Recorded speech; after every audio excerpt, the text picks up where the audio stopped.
හරි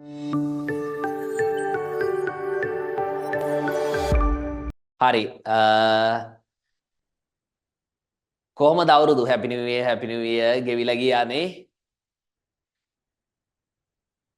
හරි මට නම් සාමාන්‍ය විදියට ඉතින් ගෙවිලා ගියා හොඳයි.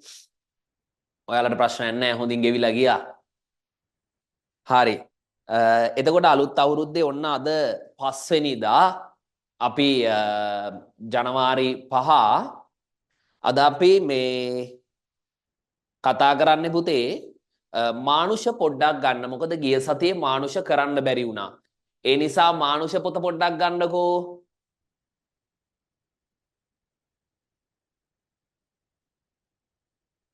හරි සුබ අලුත් අවුරුද්දක් ගන්න මානුෂ ටියුට් එක.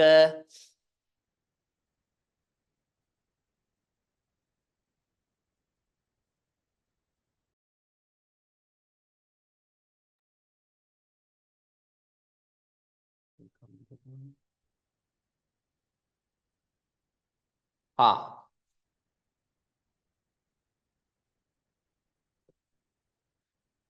එතකොට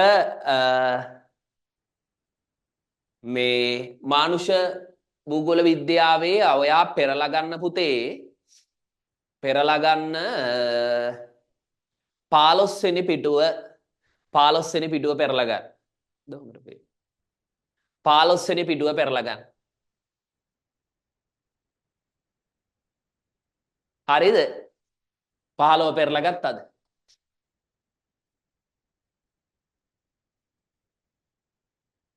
ගිය සතියේ අපි කරේ ඛනිජ පාෂාණ පස අලුත් ටියුට් එක තමයි ගිය සතියේ කරේ. හරි.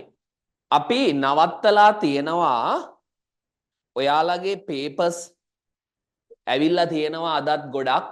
මේ ඒ ටික මම අදත් අරගෙන යන්නම්. අද තමයි ගොඩක්ම ඇවිල්ලා තියෙන්නේ. ගිය සතියේ ඇවිල්ලා තිබුණා. මේ අද ගොඩක් තියෙනවා. ඒ ටික ඔක්කොම අරගෙන යන්න ඕනේ. අරගෙන ගිහිල්ලා බලලා මං ආපහු ගෙනලා දෙනවා. දැන් ගිය සතියේ හම්බෙච්ච ටික මං ගෙනල්ලා දුන්නා ආයතනෙට. මේ සතියේ ටික එතකොට මම ලබන සතියේ තමයි ගෙනල්ලා දෙන්න වෙන්නේ. මැද වගේ වෙනකොට ගෙනල්ලා ඒ කියන්නේ මේ සතියේ මැද වගේ වෙනකොට බල්ලා ගෙනල්ලා දෙන්න පුළුවන්.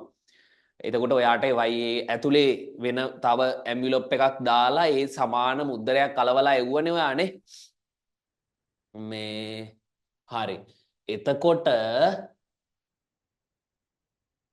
මේ හරි.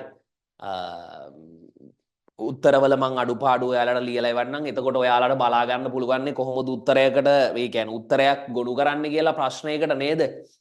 දැන් අලුත් අවුරුද්දේ අලුත් බලාපොරොත්තුත් එක්ක අපි මේ විදිහට ඔන්ලයින් පන්තියේ වැඩ පටන් ගන්නවා. මානුෂ භූගෝල විද්‍යාවේ අපි පිටු 14ක් කතා කරලා තියෙනවා පුතේ. 15 වෙනි පිටුවෙන් අපි මේ කතා කරන්නේ අපි ජනසංඛ්‍යාවේ ලක්ෂණ ටිකක් අපිට හම්බුණානේ.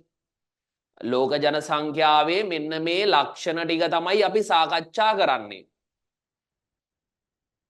මෙන්න මේ ලක්ෂණ පහ තමයි සාකච්ඡා කරන්නේ. මොනවද? ලෝක ජනසංඛ්‍යාවේ විශාලත්වය, ලෝක ජනසංඛ්‍යාවේ වර්ධනය, ලෝක ජනසංඛ්‍යාවේ සංයුතිය, ලෝක ජනසංඛ්‍යාවේ ඝනත්වය, ලෝක ජනසංඛ්‍යාවේ ව්‍යාප්තිය. ඒකෙන් අපි එදා කතා කරා ලෝක ජනසංඛ්‍යාවේ විශාලත්වය ඉවරයි. මහද්වීප අණුව විශාලත්වය කතා කරා, රටවල් අණුව විශාලත්වය කතා කරා, නගර මෙගා සිටිස් අණුව කතා කරා. ඊට පස්සේ තියෙන්නේ ජනසංඛ්‍යාවේ වර්ධනය. දැන් ඔයාට 15 වෙනි පිටුවේ වර්ධනය ගැන දාලා තියෙනවා. මම මේ ප්‍රස්ථාරයක් දාලා තියෙනවා. ඒක මේ ඔයාගේ ටීචර්ස් ගයිඩ් එකේ තිබ්බ එකමයි. හරිද? මොකද මේව දාන්න බෑනේ. ඒකට අනුවනේ උගන්නන්න ඕනේ. එතකොට මම මේක චුට්ටක් මෙතන කියවලා ඉන්නම්.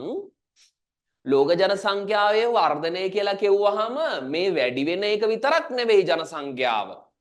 ජනසංඛ්‍යාව එකපාරම වැඩි වෙන එක විතරක් නෙවෙයි.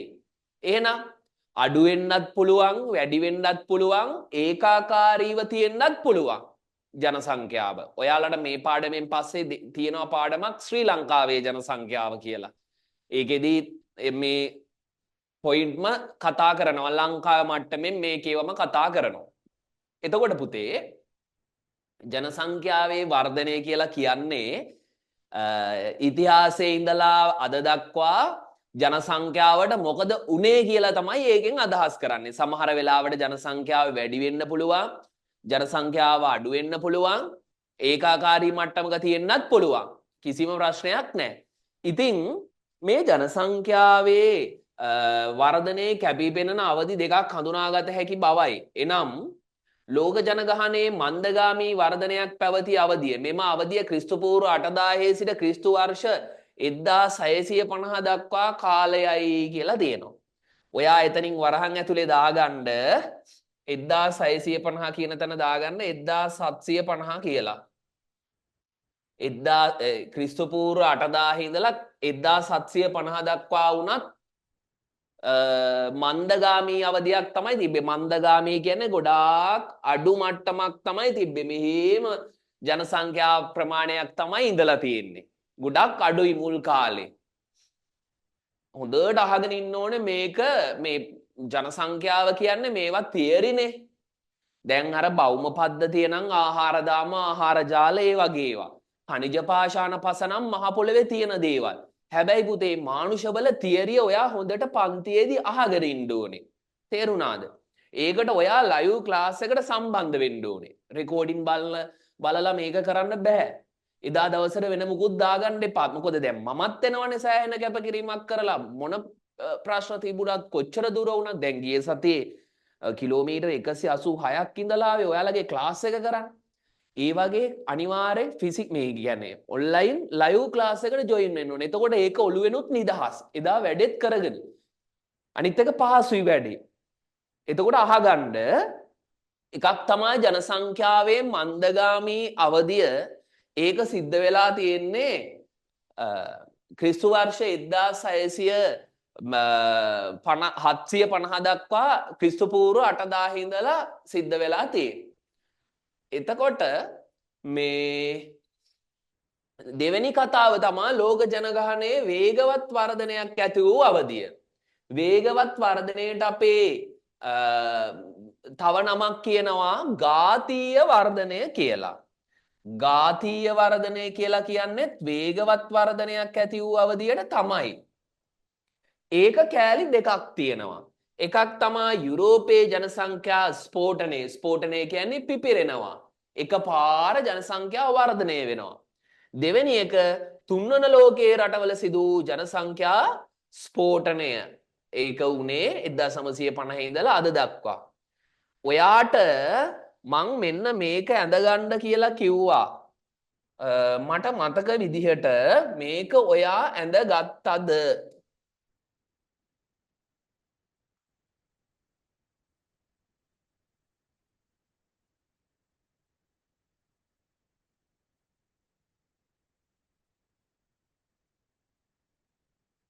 හරි. මෙන්න මේ ප්‍රස්ථාරේ ඔයා A4 කොළ භාගයක ඇඳගත්තද? ඇඳගත්තේ නැති අය ඔහොමම ස්ක්‍රීන්ෂොට් එකක් ගන්නකෝ. හරි ඇඳගත්තා. එහෙනම් අපි ඕක අලවන්න ඕනේ පුතේ. මං තැනක් කියනවා. අලවන්න ඕනේ තැනක් කියනවා. හරි. ගොඩක් අය ඇඳගෙන තියෙනවා සුපිරි. හරි. ඔව්. හරි. දැන් පුතේ අහගෙන ඉන්න මීට අවුරුදු මිලියන 2යිද? හරි. පොඩ්ඩක් මේ ගියා ආවා. හරි ආයෙන්ද සීන් එකට මේ හරි සීන් එකට අවිල්ලා නේද ඉන්නේ හැමෝම? මේ එතකොට ජනසංඛ්‍යාවේ මේ විශාල කාලයක් මේ වගේ මන්දගාමී අවධියක ඇවිල්ලා මේ බලන්නකෝ අඩියේ ඉඳලා තියෙන්නේ මේ රතු පාටින් පෙන්වන්නේ ජනසංඛ්‍යාව.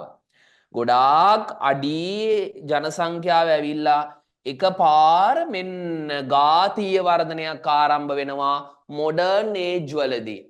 හරි වේගවත් වර්ධනයක් ආරම්භ වෙනවා මොඩර්න් ඒජ් වලදී. ඉතින් මෙන්න මේ කතාව තමයි දැන් මම කතා කරන්නේ. එතකොට අපි බලමු ජනසංඛ්‍යාවේ ඒ අවස්ථා තුන මොනවාද කියලා. එකක් තමයි ජනසංඛ්‍යාවේ වර්ධන අවස්ථා තුන මම මෙතන ලියනවා. එකක් තමයි ක්‍රිස්තු පූර්ව 8000 ඉඳලා 8000 සිට ක්‍රිස්තු වර්ෂ 1750 දක්වා සිදු වූ 1750 දක්වා සිදු වූ මන්දගාමී වර්ධනය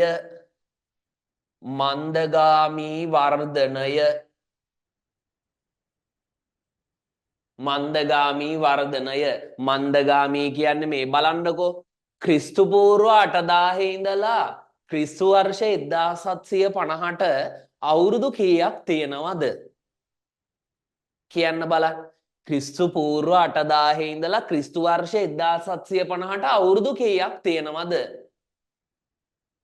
මේක හිමීට ඔයාට මම පැහැදිලි කර යන්නේ ඕනම ළමයෙකුට තේරුම් ගන්න පුළුවන් විදිහට ඒ නිසා මේ පුළුවන් ඔයාට බැරි නෑ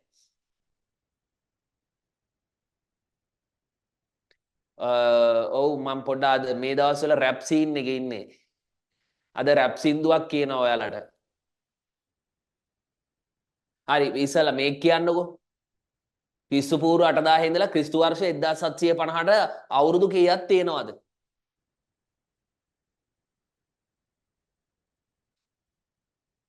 අවුරුදු 10000ක් තියෙනවා ඇයි මේ බලන්නකෝ දැන් මෙතන තමා බිඳුව මෙතන තමා ක්‍රිස්තු පූර්ව 8000 මෙතන තමා 1750 එතකොට 8000 ඉඳලා බිඳුවට 8000යි එතන ඉඳලා මෙතෙන්ද ක්‍රිස්තු වර්ෂ 1750යි මේ එතකොට 9750යි ඒ මුළු අවුරුදු කාලය තුලම ජනසංඛ්‍යාව ගොඩාක් මන්දගාමී අවධියක තමයි තිබුණේ ඒකට හේතු මම පැහැදිලි කරන්නම් පස්සේ ඊට පස්සේ පුතේ තව අවස්ථාවක් තියෙනවා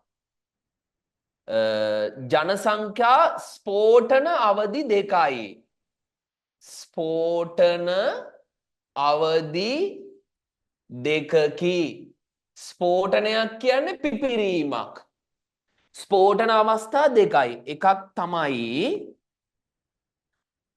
ක්‍රිස්තු වර්ෂ 1750 ඉඳලා 1950 දක්වා සිදුවෙච්ච අපේ රටවල් වල නෙවෙයි කොහෙද ජනසංඛ්‍යා ස්ෆෝටනය ඉස්සරලම උනේ යුරෝපයේ ජනසංඛ්‍යා ස්ෆෝටනය ස්ෆෝටනය කියන්නේ පිපිරීම එකපාරම වැඩි වෙනවා ඔය යුරෝපයේ තිබ්බනේ පුතේ කාර්මික විප්ලවය 1760 1840 කාලේ තිබ්බ කාර්මික විප්ලවය ඒ කාලේ යුරෝපයේ හැදුවා අලුත් දේවල් අලුත් යන්ත්‍රෝපකරණ ප්‍රතිජීවක එන්නත් හොයාගත්තා ගුණාත්මක එළවලු පළතුරු හොයාගත්තා ප්‍රවාහන මාධ්‍ය දියුණුනා දුම්රිය හැදුවා ඊට පස්සේ ගුවන් යානා හැදුවා මැරෙන එක අඩු වුණා උපත් වැඩි වුණා ඒ නිසා යුරෝපයේ තමයි ජනසංඛ්‍යාවේ පිපිරීමක් කියන්නේ මැරෙන එකක් නෙවෙයි එකපාර වර්ධනයක් සිදු වුණේ යුරෝපයේ ඒකට ප්‍රධාන වශයෙන් බලපෑවා යුරෝපයේ එංගලන්තයේ ප්‍රධාන කාර්මික විප්ලවය බලපෑවා හැබැයි යුරෝපයේ ළමයි හදන එක නැවැත්තුවා කවදා ඉඳලාද යුරෝපයේ ළමයි හදන එක නවත්තලා තියෙනවා කියලා කියන්නේ අඩු කරලා තියෙන්නේ ක්‍රිස්තු වර්ෂ 1950 සිට අද දක්වා අද කියන්නේ 2026 දක්වා 25 දක්වා තුන්වන ලෝකයේ රටවල ජනසංඛ්‍යා ස්ෆෝටනය තුන්වන ලෝකයේ කියන්නේ කාටද අපේ වගේ රටවල් වලට දකුණු ඇමරිකානු රටවල් ඔය වෙනිසියුලාව වගේ දකුණු ඇමරිකානු රටවල් ඊට පස්සේ අප්‍රිකානු රටවල් දකුණු හා අග්නිදිග ආසියානු රටවල් ඒවා සංවර්ධනය වෙමින් පවතින රටවල් හරිද ඒවා සංවර්ධනය වෙමින් පවතින ඒවා. ඒ නිසා අපි ඒවට කියනවා තුන්වන ලෝකයේ රටවල් කියලා. එහෙම නැත්නම් යටත් විජිත විදියට තිබුණු රටවල් ගොහොමයක් ඒවා. ඉතින් ඒවල තමයි දැන් වැඩිපුරම ළමයි හදන්නේ. උපත් අනුපාතය ගොඩක් වැඩි අපේ වගේ රටවල් වල. ලංකාව උකට ගොඩක් ගන්න බෑ. ලංකාවේ උපත් අනුපාතය අඩුයි. නමුත් ඉන්දියාව, චීනය, නේද? නයිජීරියාව, කොංගෝව, ඉතියෝපියාව, ඉන්දුනීසියාව ඊයේ පෙරේදා මේ ජනාධිපති ඉස්සුවේ මේ වෙනිසියුලාව නේ ඒ හැම රටක්ම සංවර්ධනය වෙමින් පවතින ඒවා. ඒවල හැබැයි උපත් අනුපාතය ගොඩක් වැඩි. මේ යුරෝපයේ ජනගහනය අඩුයි කියන්නේ වර්ධනය වෙන්නේ ඉතාම සෙමින්. ගොඩක් අඩුයි. බිලියන 2ක්වත් යුරෝපයේ ජනසංඛ්‍යාව නැහැ. හරි. එතකොට මේක ඔයා බැලුවාම ඔන්න ජනසංඛ්‍යාවේ වර්ධන අවස්ථා ඔයාට වර්ධන අවස්ථා දෙකක් හොයාගන්න පුළුවන්. වර්ධන අවස්ථා දෙකයි. හොඳට බලන්න. ක්‍රිස්තු පූර්ව 8000 ඉඳලා ක්‍රිස්තු වර්ෂ 1750 දක්වා සිදුවෙච්ච මන්දගාමී අවධිය ස්ෆෝටන අවධි දෙකක් තියෙනවා. 1750 ඉඳලා 1950 දක්වා යුරෝපයේ වැඩි වුණා.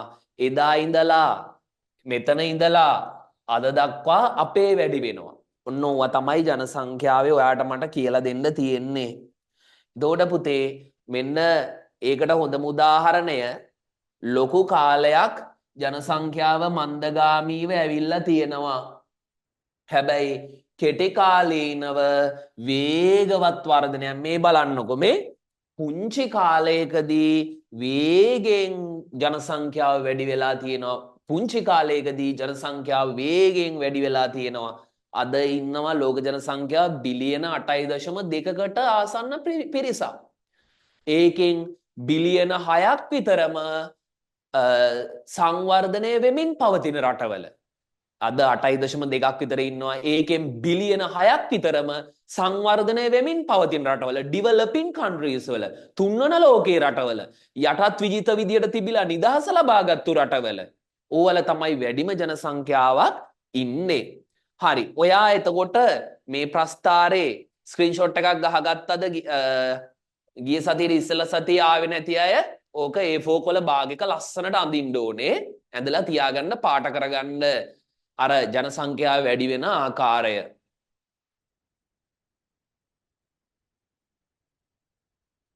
හරි. ඊට පස්සේ ප්‍රසන්ටේෂන් එකක් මං හදාගත්තා. මේ බලන්නකෝ මේකත් මං එදා පෙන්නුවා කහ පාටින් පේන්නේ මේ සංවර්ධනය වෙච්ච රටවල් බලන්නකො මේ බිලියන 1.5ක් විතර තමයි ඒවල ජනසංඛ්‍යාව ඉන්නේ. හැබැයි නිල් පාට තීරුව බලන්නකො නිල් පාටින් පෙන්වන්නේ සංවර්ධනය වෙමින් පවතින ඒවා. මුල් කාලේ පොඩ්ඩයි ඉඳලා තියෙන්නේ එකපාරම මේ කිඹුලා කට ඇරියා වගේ ජනසංඛ්‍යාව ගොඩක් වැඩි වෙලා තියෙන්නේ කාගේද? සංවර්ධනය වෙමින් පවතින රටවල් වල. එහෙනම් ඔයා ඒකත් දැනගන්න ඕනේ. හරි. ඊට පස්සේ අපි පාඩමට මේ ටියුට් එකට යනවා. ඉස්සෙල්ලම ඔයාට හම්බෙනවා පුතේ ලෝක ජනසංඛ්‍යාවේ මන්දගාමී වර්ධන අවධිය. මෙහෙම ලියාගන්න මම විස්තර කරන්නම් තවත්. මෙහෙම ලියාගන්න.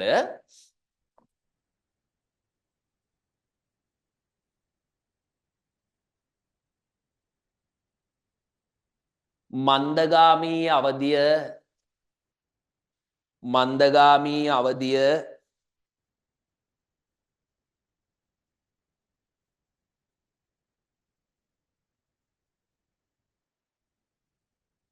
ක්‍රිස්තු පූර්ව 8000 සිට ක්‍රිස්තු පූර්ව 8000 සිට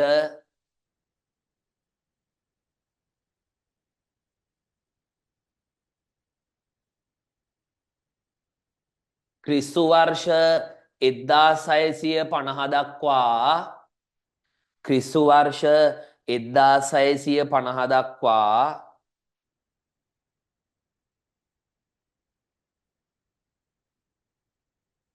ඌ දක්වා ඌ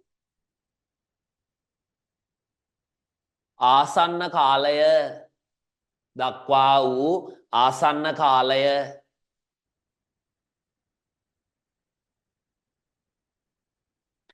අවුරුදු 10000ක් පමණ වේ අවුරුදු 10000ක් පමණ වේ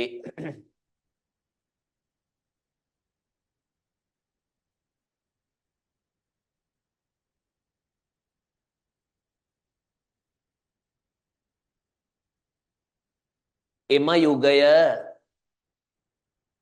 යුගය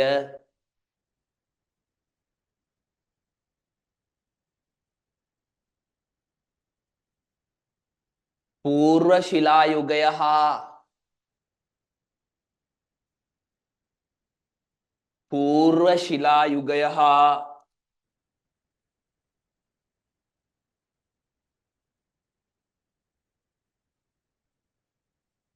පූර්ව ශිලා යුගය හා නව ශිලා යුගය අතර පූර්ව ශිලා යුගය හා නව ශිලා යුගය අතර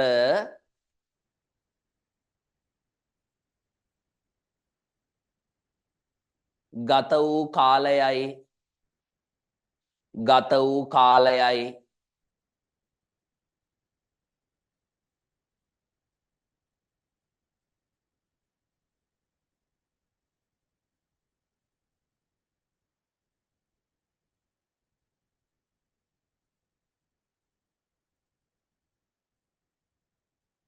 මෙම අවධියේදී ඒකටම මෙම අවධියේදී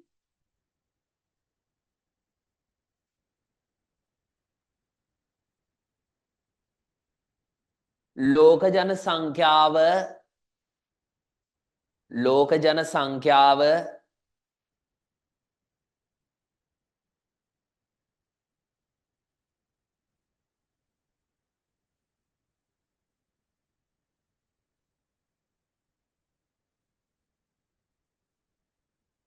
මිලියන 200ක් තරම්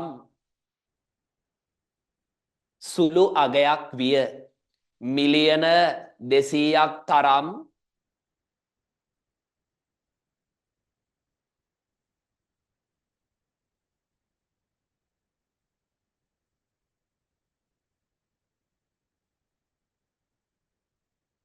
සුළු අගයක් විය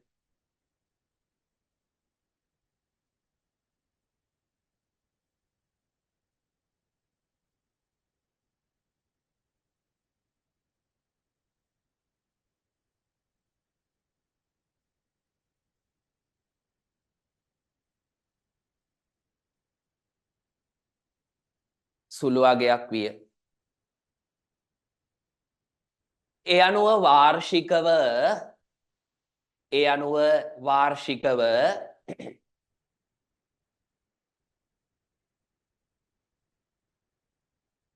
ලෝක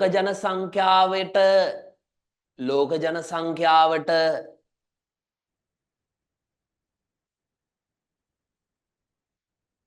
එකතු වූයේ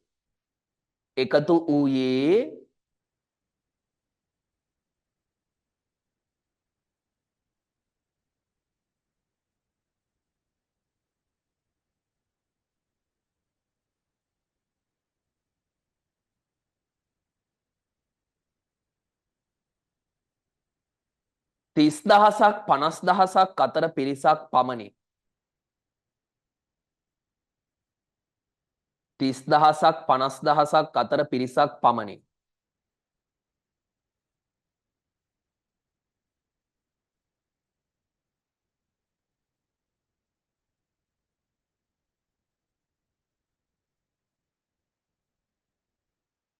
වැඩි එකතු වෙලා නැහැ පුතේ ලෝක ජන සංඛ්‍යාවට පොඩි පිරිසක් තමයි එකතු වෙලා තින්නේ අවුරුද්දකට නේද? 30,000ක් 50,000ක් අතර පිරිසක් පමණි. එසේ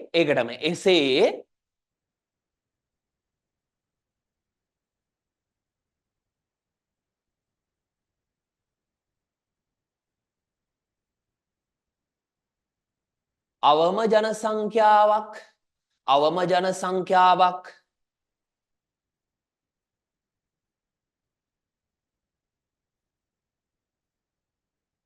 එකතු වීමට බලපාන ලද්දේ එකතු වීමට බලපාන ලද්දේ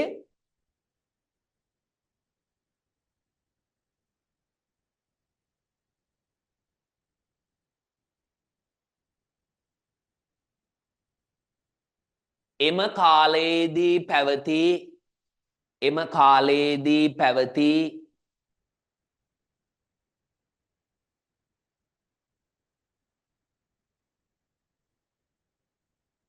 අධිරාජ්‍ය ගැටුම්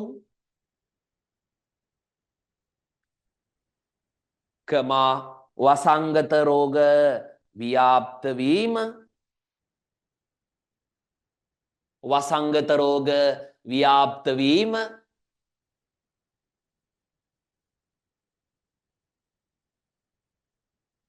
දුර්භික්ෂ ඇතිවීම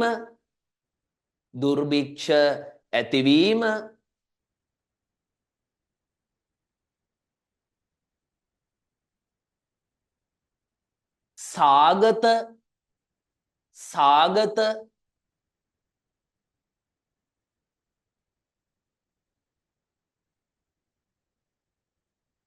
හා ස්වභාවික උපද්‍රවයි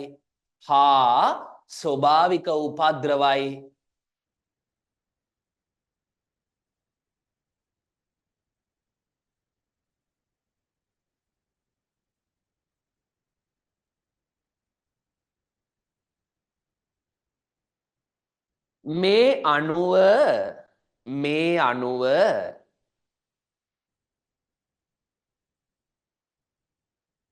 මෙම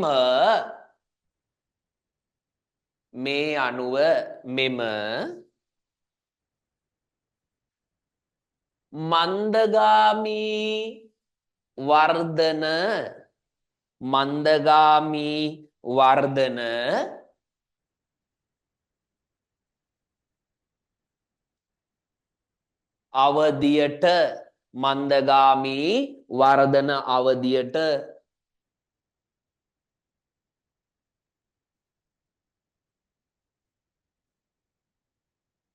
නිශ්චලන අවධිය ලෙසද කියයි. නිශ්චලන ඒ කියන්නේ කිසිම දෙයක් වෙන්නේ නැහැ. මන්දගාමී අවධියට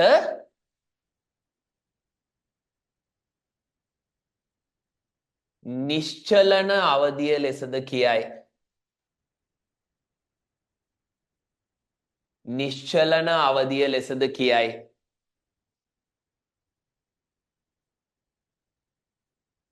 නිශ්චලන අවධිය ලෙසද කියයි.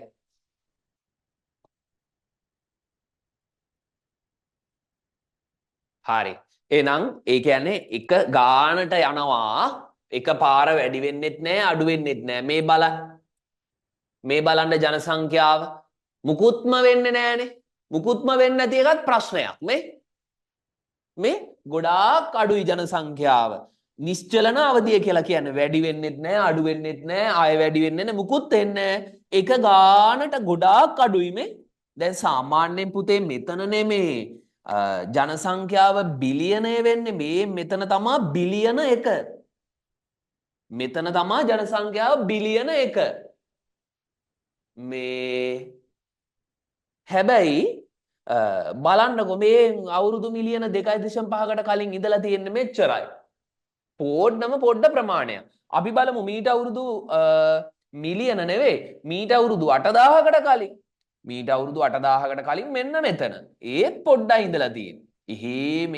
මෙහිම ඇවිල්ලා 1950 දී වගේ වේගෙන් වැඩි වෙලා තියෙනවා ජනසංඛ්‍යාව. ඒක තමයි අපි ඔතනදී මං දැන් කිව්වේ පුතේ මෙන්න මේ කෑල්ල විතරයි දැනට කිව්වේ. ඒ කියන්නේ මෙතන ඉඳලා මෙතෙන්ට. මෙන්න මෙයාට තමා මන්දගාමී අවධිය කියන්නේ. ඒක තමා ලොකුම කලාපය. එහෙම නැත්නම් ලොකුම අවධිය ඒක තමයි. වැඩිම අවුරුදු ප්‍රමාණයක් ગેප් එකක් තියෙන කලාපය අවධිය. ඒකට කියනවා අපි මන්දගාමී වර්ධන අවධිය කියලා. ඒකේ තිබිලා තියෙනවා Old Stone Age, New Stone Age, Bronze Age, Iron Age, ඊට පස්සේ මිඩල් ඒජ් වලින් අපි එහාට කතා කරමු. ඒ කියන්නේ ගල් යුගය, ඊට පස්සේ යකඩ ලෝහ දේවල් වලින් උපකරණ හදපු ඒ අවධිය, ඒ අවධි ටික පහු කර ඒ කාලේ මොනවද තිබිලා තියෙන්නේ ලෝකේ? වසංගත තිබිලා, සාගත තිබිලා, දුර්භික්ෂ තිබිලා, ස්වභාවික උපද්‍රව තිබිලා. ඇයි ඒ නිසා තමයි මිනිස්සු ඉපදුනාට මැරිලා ගොඩක්. ජනසංඛ්‍යාව ගොඩක් වැඩි වෙලා නැහැ. දැන් ඒවා තිබ්බත් සෞඛ්‍ය දියුණුවයිනේ. ඒ නිසා ජනසංඛ්‍යාව වැඩි වෙනවා. ඔයා යන්න 16 වෙනි පිටුවට 16 වෙනි පිටුවට යන්න.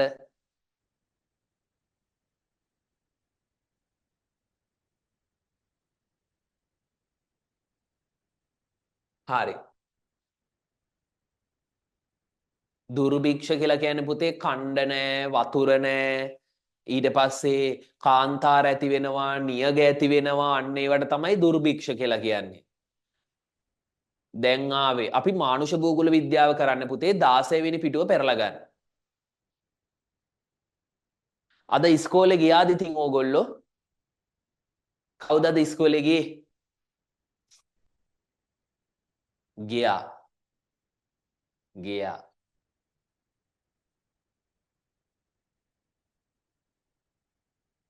ඔව් හවුස්මීට් තමයි හවුස්මීට් පටන් ගන්නවා.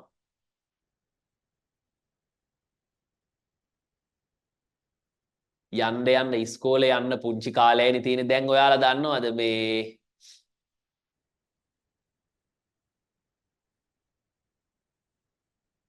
හෙට එක්සෑම්ද? බය නැතුව ලිය. දැන් අපි කරානේ පේපර් එක නේද? ඔයාට ටර්ම් ටෙස්ට් එකට කලින් අපි පේපර් එකක් කරනවා හැම සැරේම. ඉස්කෝලේ ඔය සුදු ගවුම අඳින්න තියෙන්නේ. සුදු කලිසම ෂර්ට් එක අඳින්න තියෙන්නේ මේ අවුරුදු එකහමාර විතරයි. ඒකෙනුත් ඔයාලා වැඩිපුරම යන්නේ 12 වසරේනේ 13 වසරේ යවෙනවා අඩුයිනේ. ඒ හින්දා ඉස්කෝලේ යන්න අය ඔය කාලෙන්නේ නැහැ කවදාවත්. අපි මේ දැන් ඔයාලට ප්‍රායෝගික භූගෝල මේ හවුස්මීට්ස් තියෙනවා. දැන් මම මේ උගන්වන්නේ මියුසියස් එකේනේ කොළඹ. ඒකේ අද පටන් ගත්තා හවුස්මීට්ස්. ඒ වල මේ ගෲප් පනම්මන ඉතින් පොඩි වැඩ ටිකක් තිබ්බා. හරි ඔයාට මේ තව පණිවිඩයක් තියෙනවා මේත් එක්කම. ලබන සතිය අපි පටන් ගන්නවනේ පුතේ 1.50,000. 1.50,000 සෙමිනා එකක් විදිහට තමයි ලබන සතියේ පටන් ගන්න. එතකොට මෙන්න ෂෝට් නෝට් බුක් එකක් තියෙනවා.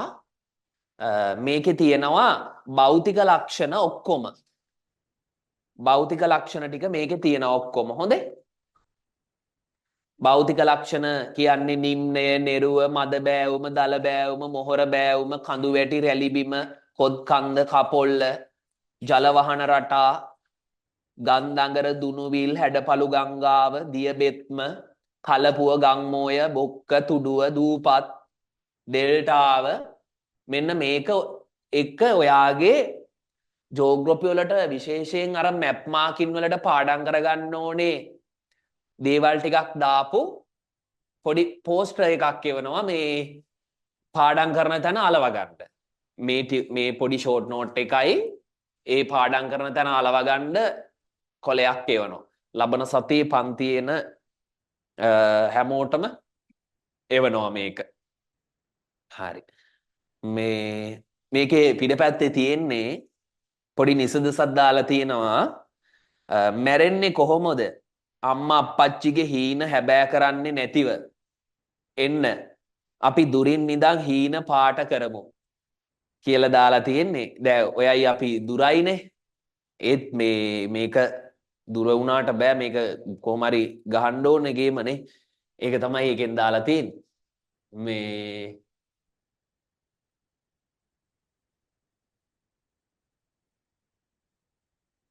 ආහාර. හරි දැන් අපි ආපහු පාඩමට යන්. අර ඔයා මෙන්න මෙතන අලවගත් මෙන්න මේ මැප් එක සෝරි මේ ප්‍රස්ථාරේ මෙන්න මෙතන අලව ගන්න ඕනේ. 16 වෙනි පිටුවේ මෙතන අලවන්න ඕනේ. එතන පැන්සලෙන් ලියා ගන්න අලවන්න තියෙනවා කියලා. මෙතන තියන්න අලවන්න කියලා.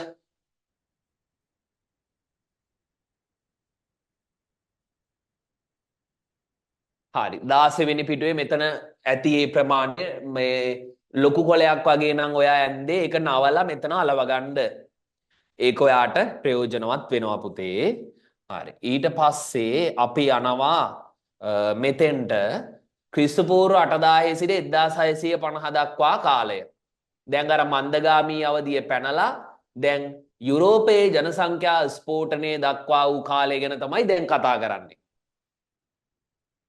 හරි මෙහෙම ලියාගන්න මෙන්න මෙතන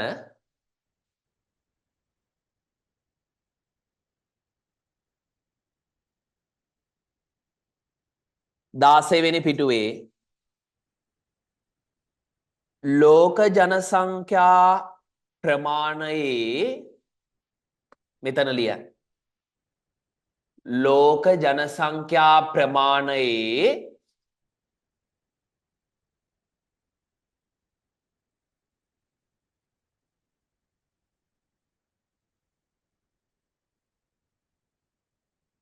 ලෝක ජනසංඛ්‍යා ප්‍රමාණයේ සිදු වූ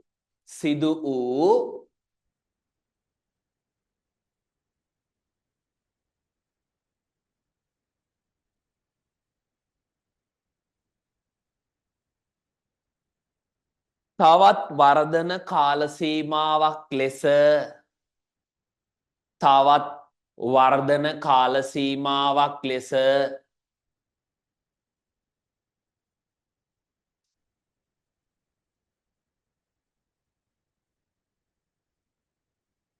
යුරෝපය තුල සිදු වූ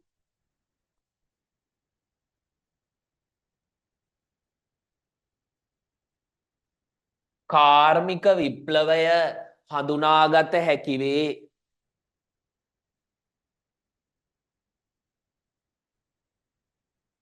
කාර්මික විප්ලවය හඳුනාගත හැකි වේ.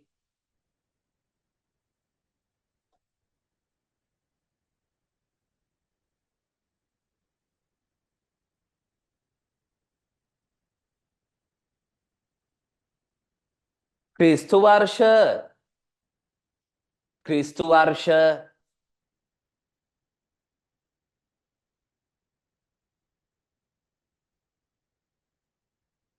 1000 පමණ පසුව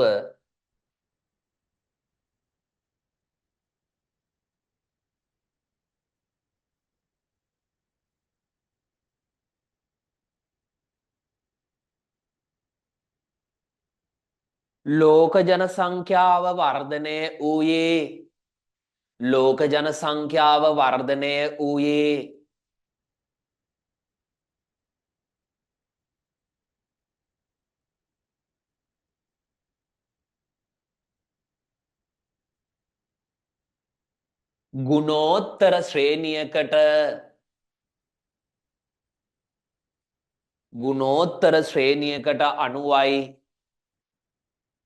ගුණෝත්තර ශ්‍රේණියකට අනුවයි.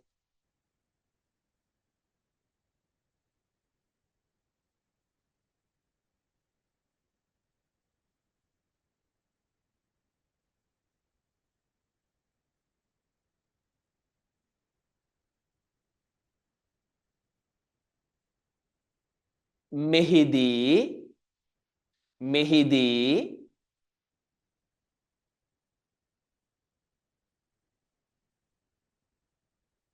ස්වභාවික වර්ධන ශීඝ්‍රතාවය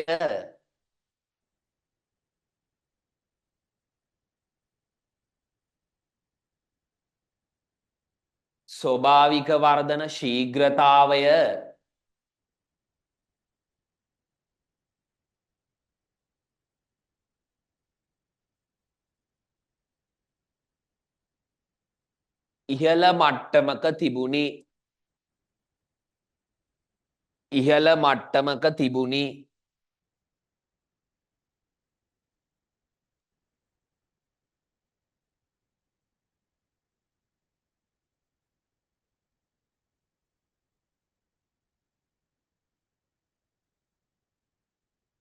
ඉහළ මට්ටමක තිබුණි.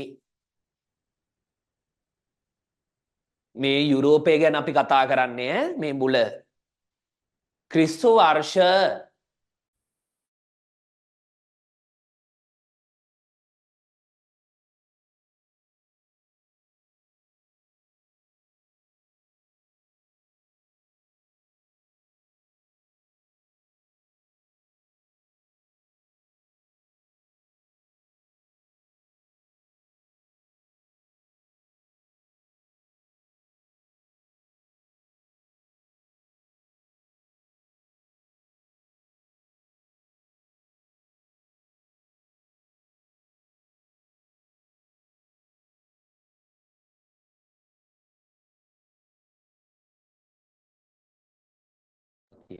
පුතේ මේ වීඩියෝ එකක් තියෙනවා චුට්ටක් හරි මේ වාක්‍ය ඉවර කරන් ඉමුකෝ. මේ ඔහොම ලියන්න ස්වභාවික වර්ධන ශීඝ්‍රතාවය ඉහළ මට්ටමකට ගෙන එන ලදී. තව වාක්‍යයක් තියෙනවා මේක ලියලා ඉන්න. මේක ලියලා ඉන්න අපි වීඩියෝ එක ප්ලේ කරන්නම්. ක්‍රිස්තු වර්ෂ 1750 සිට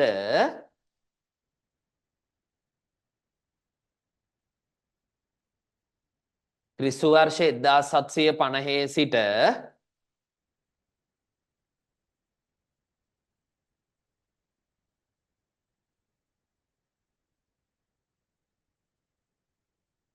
1900 දක්වාත්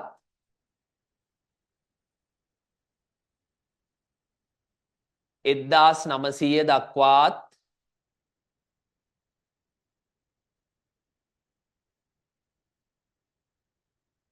එතැන් සිට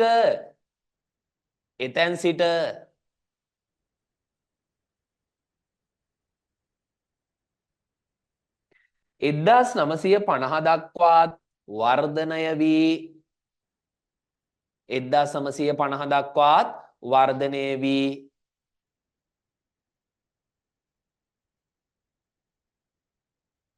ඇති ආකාරය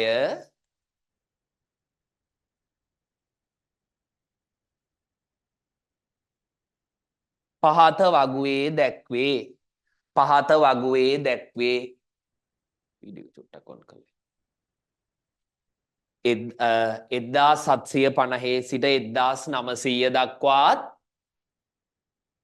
1900 දක්වාත් එතැන් සිට 1950 දක්වාත් එතැන් සිට 1950 දක්වාත් වර්ධනය වී ඇති ආකාරය වර්ධනය වී ඇති ආකාරය පහත වගුවේ දැක්වේ. වර්ධනය වී ඇති ආකාරය පහත වගුවේ දැක්වේ. හරි. දැන් අපි බලමු මේ ඔයාලා 10 වසරේදී 11 වසරේදී ඉගෙන ගත්තා නේද කාර්මික විප්ලවය ගැන. දැන් යුරෝපයේ ජනසංඛ්‍යාව වේගෙන් වර්ධනය වෙන්නේ පුතේ මෙන්න මේ කාලෙදී. කොයි කාලෙද යුරෝපයේ ජනසංඛ්‍යාව වර්ධනය වෙන්නේ? මෙන්න මේ කාලේ 1750 1950 කාලේ. මේ කාලේ යුරෝපයේ ස්ෆෝටනයක් වෙන්නේ මෙන්න මේ නිසා. මෙයා තමයි ඒකට සුවිශේෂීම කෙනා. කාර්මික විප්ලවය. ඒ කාලේ අලුතෙන් දුම්රිය හැදුවා, ඇඳුම් හැදුවා, ගුණාත්මක එළවලු පළතුරු දාන්න හැදුවා, වසංගත රෝග දුර්භික්ෂ වලට බෙහෙත් හොයාගත්තා, නියග ඇති වෙනවා නම් ඒවට ඒවට ජලය වාරියලවල් මගින් ගෙන යන අලුත් ප්‍රොජෙක්ට් පටන් ගත්තා. ගෝලීයකරණය ඇති වුණා. මෙන්න මේ නිසා ජනසංඛ්‍යාව ඉස්සරලම වැඩි වුණේ කොහෙද? යුරෝපයේ. යුරෝපයේ කාර්මික විප්ලවයත් එක්ක මැරෙන්න ගියප එකාට ඉන්ජෙක්ෂන් එකක් ගහලා හරි ඌව තියාගත්තා. අපිරිසුදු ජලයේ ක්ලෝරීන්කරණය කරා. පෙනිසිලින් වගේ ඖෂධ ඒ කියන්නේ එන්නත් වර්ග හොයාගත්තා. මේ ප්‍රතිජීවක එන්නත් වර්ග හොයාගත්තා. යන්ත්‍රෝපකරණ හොයාගත්තා. මිනිස්සුම පොළව කොටනවා වෙනුවට පස පෙරලන්න, වගා කරන්න හැම දෙයකටම යන්ත්‍රෝපකරණ ගෙනාවා. ඒ නිසා ජනසංඛ්‍යාව වැඩි වුණා කියලා තමයි කියන්නේ. ක්‍රිස්තු වර්ෂ 1750 ඉඳලා කිව්ව ටික ලියන්න යුරෝපයේ රටවල් කොටස නේද? ඔව් යුරෝපේ. හරි අපි මේ චූටි වීඩියෝ එකක් බලමු යුරෝපයේ ජනසංඛ්‍යා ස්ෆෝටනය කාලේ කොහොමද ඒ කාලේ කර්මාන්තේම කියලා.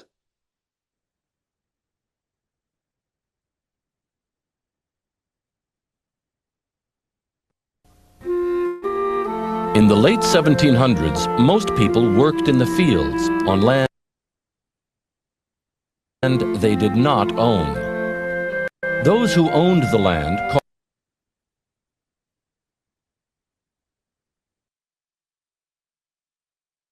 පේනව නේද?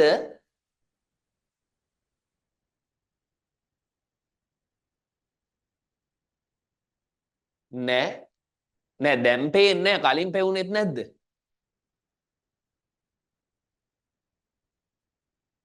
පේනවා. හරි. එහෙම තමයි. හරි. ඔන්න බලන්න.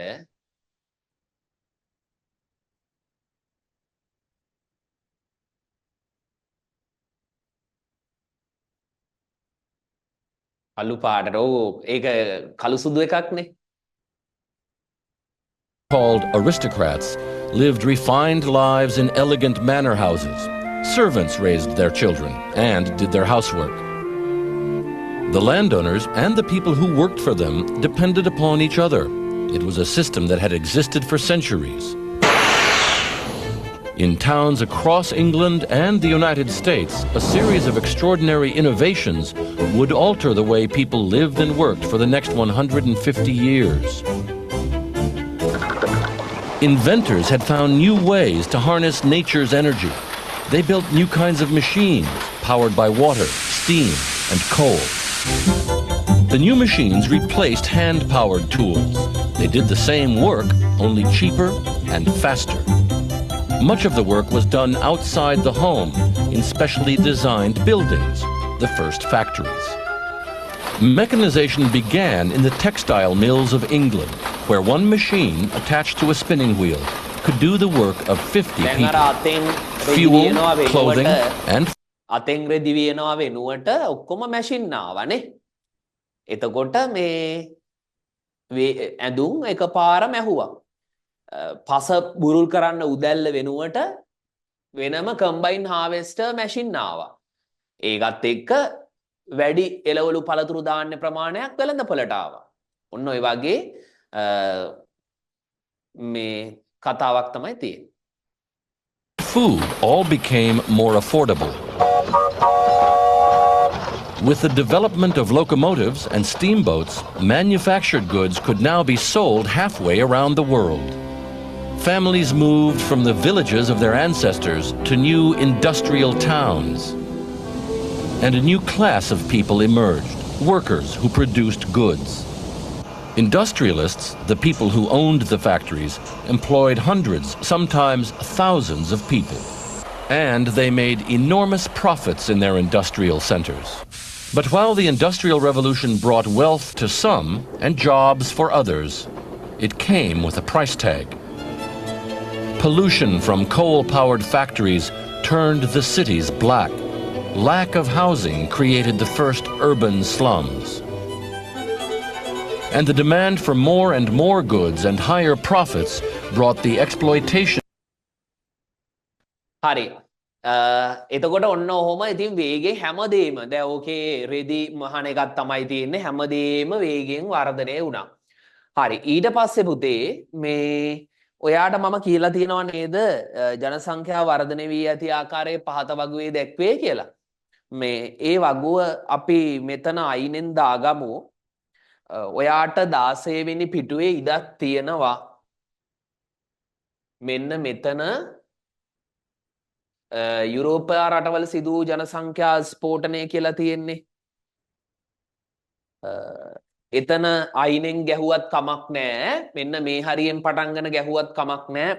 පොඩි වගුවක් තියෙනවා පහලට ගහගන්න. තීරු දෙකක වගුවක් යටට රූල් 10ක් 12ක් ඕනේ. මෙන්න මෙහෙම අයිනෙන් ගැහුවට කමක් නැහැ. පහලට ගියාට කමක් නැහැ පුතේ. මොකද මේ පැත්තට ගොඩක් ඉඩ ඉතුරු වෙනවා. ලියන්න තියෙන්නේ පොඩ්ඩයි. යුරෝපා රටවල සිදු ජනසංඛ්‍යා ස්ෆෝටනය කියලා. ඒ නිසා මේ අයිනෙන් ගහගන්න බය වෙන්න එපා. මෙහෙම තීරු දෙකක වගුවක් ගහගන්නකෝ රූල් 10ක් 12ක් යටට ඉඩ තියෙන. ඔහොම වගුවක් ගහගන්න ඔය අයිනෙන් මෙතන දානවා වර්ෂය කියලා. මෙතනින් දානවා ජනසංඛ්‍යාව මිලියන කියලා. ජනසංඛ්‍යාව මිලියන. ජනසංඛ්‍යාව මිලියන.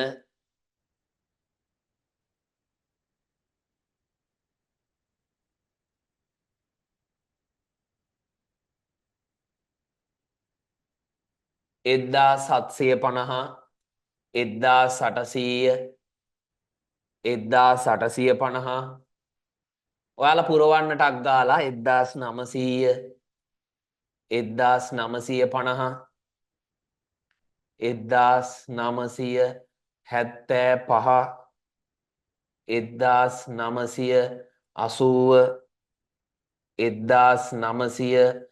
1975 1980 1985 1990 1999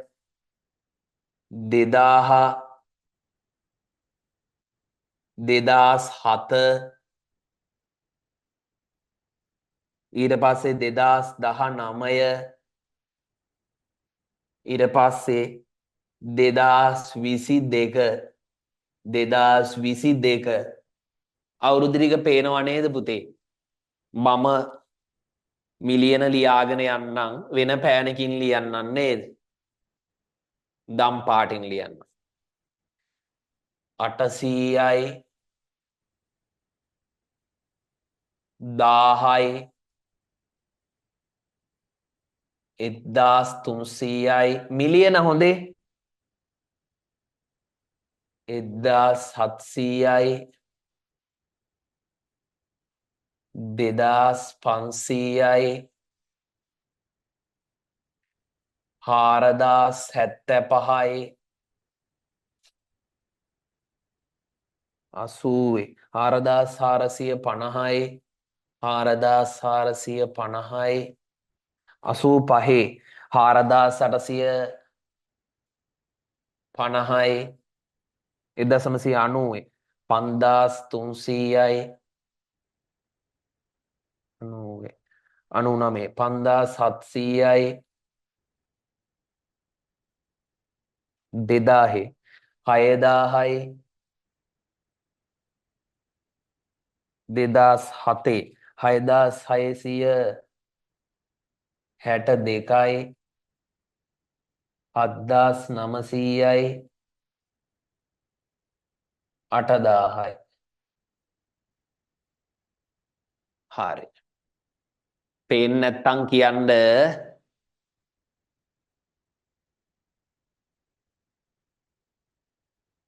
හරි. ඉවර නම් කියන්න. මං කියාගෙන යන්න. 1750 මිලියන 800යි 1800 1000යි 1850 1300යි 1900 1700යි 1950 2500යි 1975 4075යි 1980 4450යි 1985 4850යි 1990 5300යි 1999 5700යි 2000 6000යි 2007 6662යි 2019 7900යි 2022 8000යි. හරි.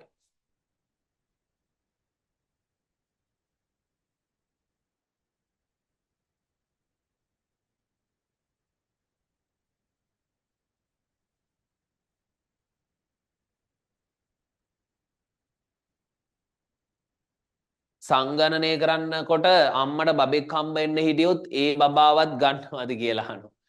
ඔව් සංගණනය කරනවා. දැන් හිතන්නකෝ ග්‍රාම සේවක එනවා කියලා ඔයාලා ගෙදරට එනකොට මේ එයා ටැබ් එකක් අරගෙන එන්නේ පොතක් සහ තවත් ඔය කෘපනිස ඒ වගේ කීප දෙනෙක් එක්කනේ එන්නේ. මේ ඒ ටැබ් එකට දාගන්නවා. දැන් හිතන්නකෝ අය එන්නේ අවුරුදු 10කින් සංගණනයක්. එතකොට ඒ බබා එළියට ඇවිල්ලා එයා 5 වසරේ. එතකොට එක වසරට යන 5 වසරට යන ළමයි කොච්චර සංඛ්‍යාවක් යනවද කියලා කලින්ම පුරෝකථනය කරන්න පුළුවන්. ඒ නිසා ඒගොල්ලොන්වත් කවුන්ට් කරනවා.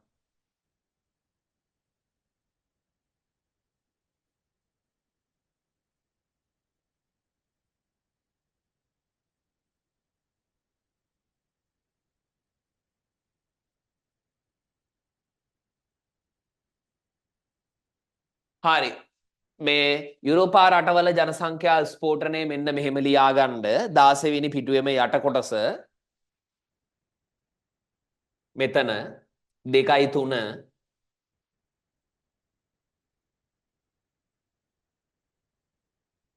මෙතන ලියාගන්න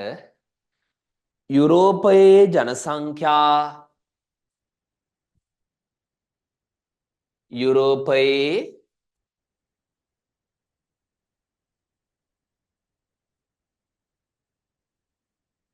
ජනසංඛ්‍යා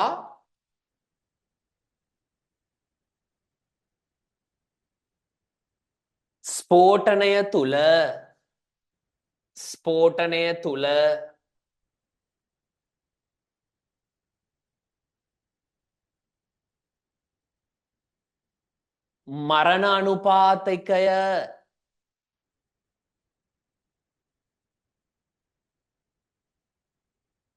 මරණ අනුපාතිකය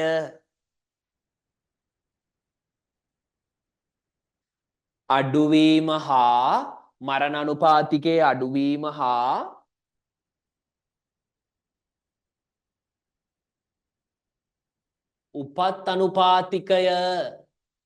උපත් අනුපාතිකය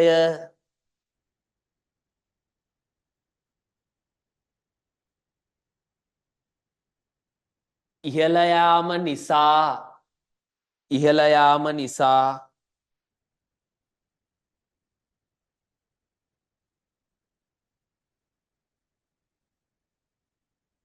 ස්වභාවික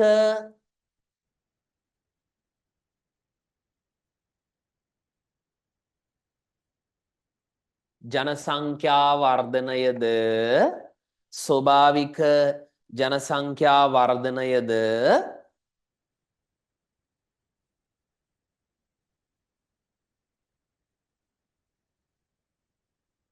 වේගයෙන් ඉහළ යන ලදී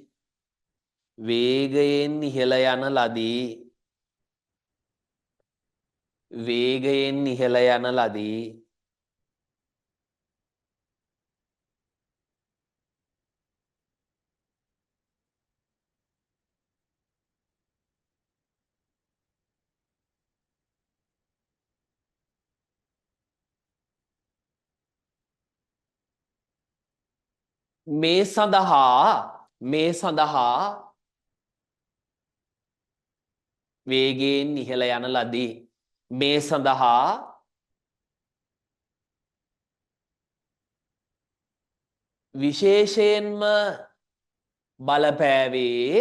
මේ සඳහා විශේෂයෙන්ම බලපෑවේ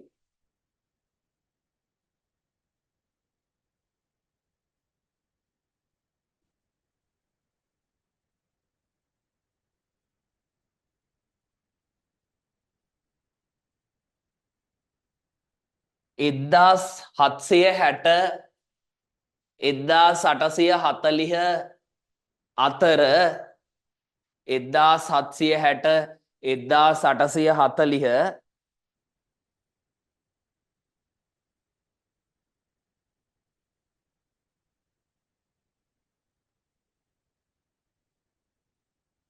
අතර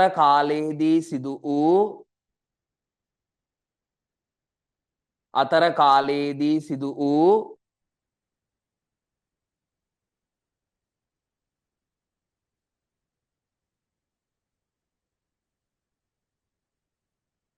යුරෝපයේ කාර්මික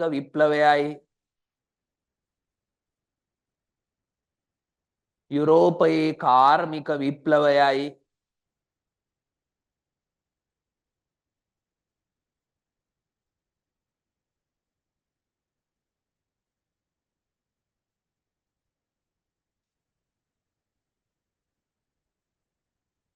යුරෝපයේ කාර්මික විප්ලවයයි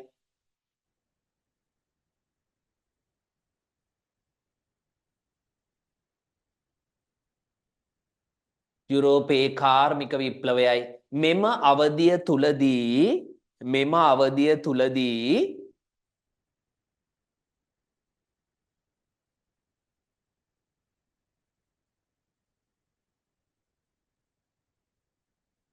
අවධිය තුලදී ආහාර සුලභ වීම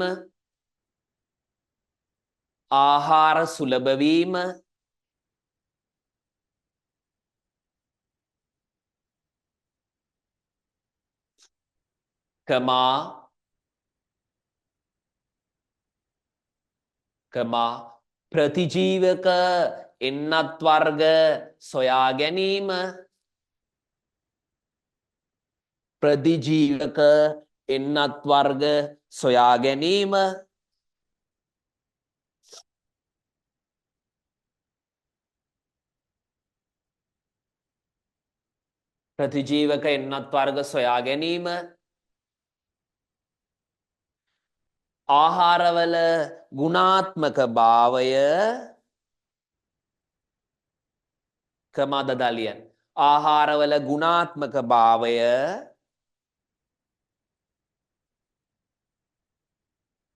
ඉහළ යාම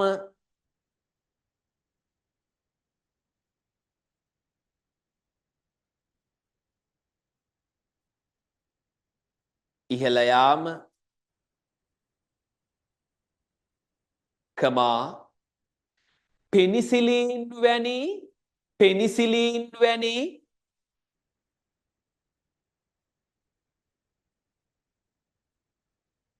ඖෂධ වර්ග සොයා ගැනීම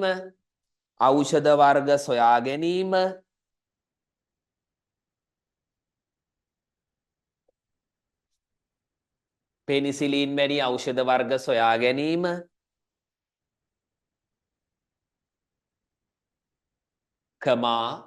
මේ හොඳට ලියන්නේ ඔන්න හොඳ උදාහරණ සෙට් එකක්ම දෙනවා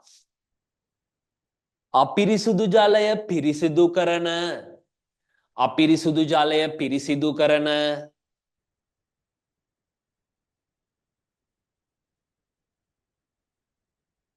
ක්ලෝරීන් කරණය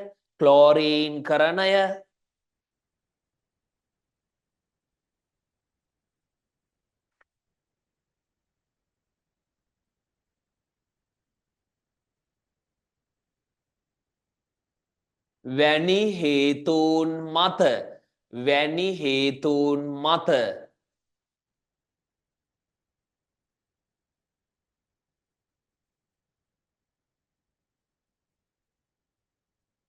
ජනසංඛ්‍යා ස්ෆෝටනයක් සිදුවිය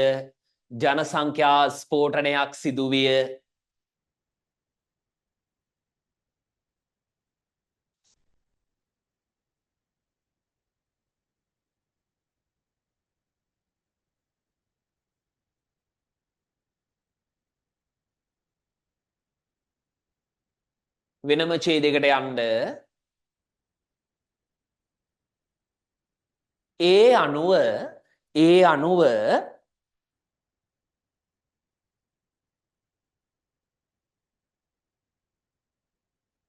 1960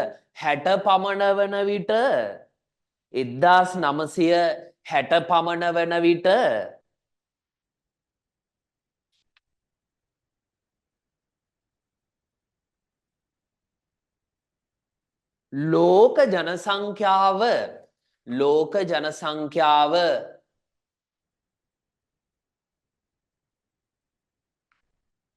ලෝක ජනසංඛ්‍යාව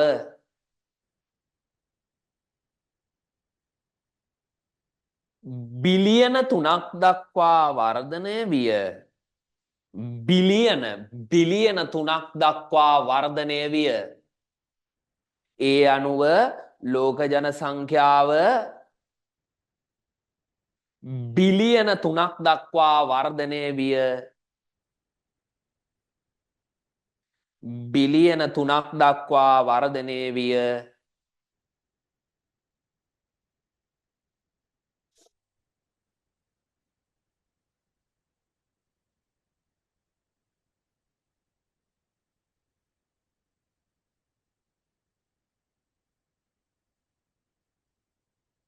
බිලියන 3ක් දක්වා වර්ධනය විය.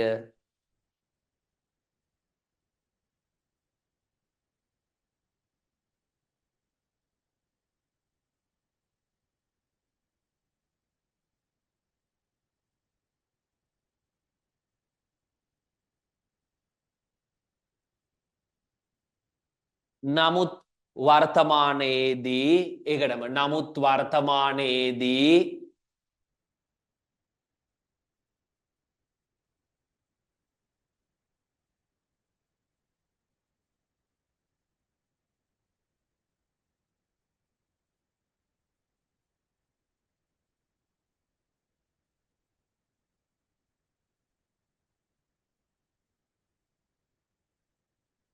නමුත් වර්තමානයේදී යුරෝපයේ ජනසංඛ්‍යාව වර්ධනය වන්නේ යුරෝපයේ ජනසංඛ්‍යාව වර්ධනය වන්නේ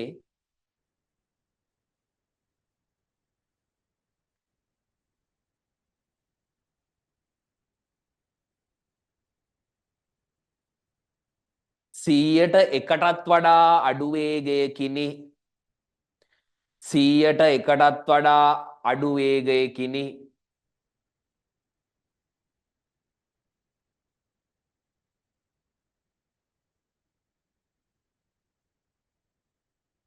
සීයට එකටත් වඩා අඩු වේගයකිනි.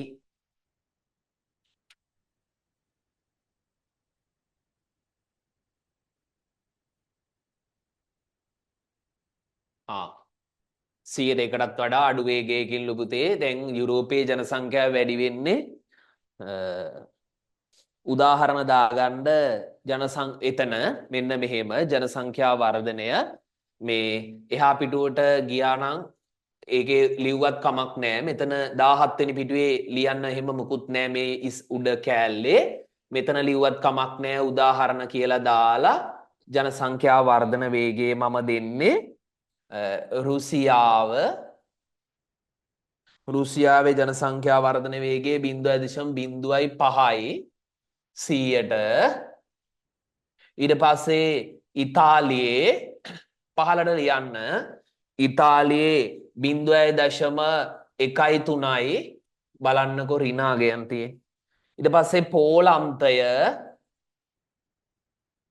පෝලන්තයේ ජනසංඛ්‍යා වර්ධන වේගය 0.2යි. ඊට පස්සේ ග්‍රීසියේ ජනසංඛ්‍යා වර්ධන වේගය 0.16යි.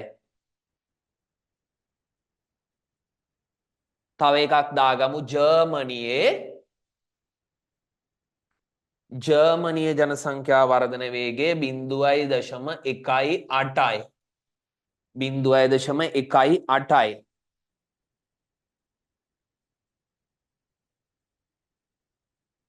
ගොඩාක් අඩුයි ජනසංඛ්‍යා වර්ධන වේගය. මේ නිසා තමා පුතේ යුරෝපයේ ජනසංඛ්‍යාව එතකොට අඩු වෙලා තියෙන්නේ. ඔක්කොම 100ට එකටත් වඩා අඩුයි වර්ධන වේගයේ රටවල් වල. ලංකාවත් ඉතින් මේකේ ඔන්න මෙන්න තමයි ඉන්නේ දැන්. යුරෝපයේ රටක් නොවුනට අපේ ජනසංඛ්‍යා වර්ධන වේගයත් ගොඩක් අඩුයි. හරි. ඊට පස්සේ ඔයා පාඩම් කරගෙන එන්න ඕනේ පෙනිසිලින් කියන්නේ පෙනඩෝල් නෑ බං. පෙනිසිලින් කියන්නේ ප්‍රතිජීවක එන්නතා. මේ ඔය ආසාත්මිකතාවයන් වලට තමා මේක පාවිච්චි කරන්න මේ ඔය මේ කවුද දැන් ඔය දත් ඊට පස්සේ කංනාසය ඔය බඩවැල් ඔය වගේ එක ආසාත්මිකතාවලට පෙනිසිලින් පාවිච්චි කරනවා. මේ බැක්ටීරියාවලට එරෙහි වෙන එකක් කියලා තමා මට අපි ඉගෙනගෙන තියෙන්නේ නේ. බැක්ටීරියාවලට එරෙහිව ක්‍රියා කරන එක ඔය ගර්භණී මාතාවන්ට එහෙම මේ ඒවට දෙනවා. දැන් ඔක හොයාගත්තේ 1950ට කලින් පෙනිසිලින් හොයාගත්තේ ඇලෙක්සැන්ඩර් ෆ්ලෙමින් තමා හොයාගත්තේ. හරි මේ ඔයා පාඩම් කරගෙන එන්න ඕනේ. මේ ටික හරි නේද? මේ ටික ලියාගත්තද එක්සැම්පල් දාලා පල්ලහැට?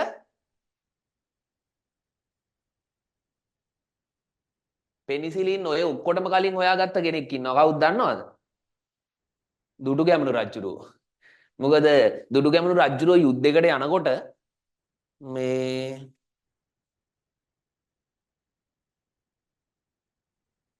අරන් ගිහිල්ලා තියෙනවා මේ පුස්කාපු මුං කැවුම්. ඒ තුවාල වලට බැඳලා තියෙනවා ඒවා. එතකොට අර දිලීර බැක්ටීරියා වලට එරෙහිව ක්‍රියා කරලා ඒ තුවාල හොඳ වෙනවා කියලා තමයි කියලා තියෙන්නේ. හරි මේ බලන්නකො මේ මෙන්න මේ ටික ඔයා පාඩම් කරගෙන එන්න ඕනේ. 17 වෙනි පිටුවේ තියෙනවා ලබන සතියේ එනකොට. අපි ඊළඟට ඛනිජ පාෂාණ වලට යනවනේ. ඒ තමයි මෙන්න මේ පොයින්ට් එක ඔයා පාඩම් කරන් එන්න ඕනේ. මෙන්න මෙයයි මෙන්න මෙයයි. හරි. ජනසංඛ්‍යාව බිලියනයක් වුණේ කවද්ද? 1804. දෙකක් වුණේ 927. තුනක් වුණේ 960. හතරක් වුණේ 974. පහක් වුණේ 987. හයක් වුණේ 999. හතක් වුණේ 2011. අටක් වුණේ 2024. කමක් නෑ ඒක 24 22 කියලා කිව්වත් හරි 22 දී වුණා බලාපොරොත්තු නොවන විදියට. 9ක් වෙන්නේ 2042 දී අපි ඒක දන්නේ නැහැ පුරෝකථනය කරලා තියෙන. අන්න මෙන්න මේ තීරු දෙක ඔයා අවුරුද්දයි බිලියනයක් වෙන වර්ෂයයි පාඩම් කරන් තියෙන්න ඕනේ MCQ වලට අහනවා. ඒ හින්දා මෙතන මෙන්න මේ තීරු දෙක ඔයා පාඩම් කරන් එන්න ඕනේ. එකක් උනේ කවද්ද දෙකක් උනේ කවද්ද තුනක් උනේ කවද්ද අන්න එහෙම. එතකොට 1 2 3 පාඩම් කරන්න ඕනේ අවුරුදු ටික පිළිවෙලට මතක තියාගත්තා නම් හරි. right? හරි. එහෙනම් යන්න ඛනිජ පාෂාණ පස ටියුට් එක ගන්න ඛනිජ පාෂාණ පස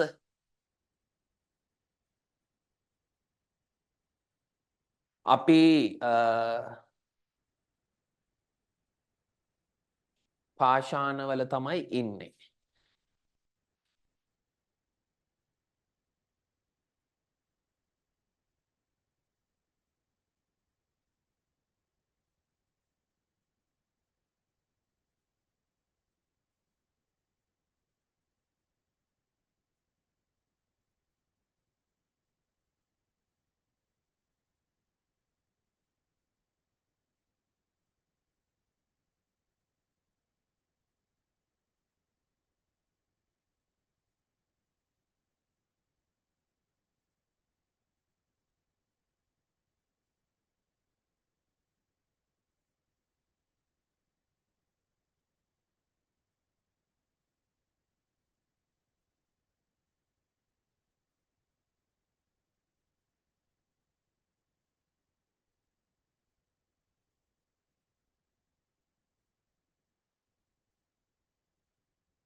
හරි මේ මම PDF එක අරන් ඔයාට පෙන්නන්නම් මේ PDF එක මේ ටියුට් එක ඔයා ගාව තියෙනවනේ නේද?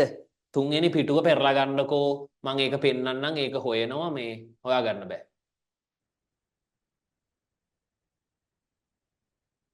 බිලියනයක් වුණු අවුරුද්ද 1804 යුරෝපා රටවල ජනසංඛ්‍යා ස්ෆෝටනය මොනවා හරි ලිව්වා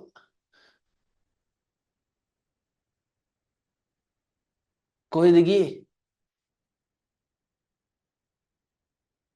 හරි මේ බලන්නකෝ අපිට තුන්වෙනි පිටුව නේද පුතේ තියෙන්නේ 3 නේද තියෙන්නේ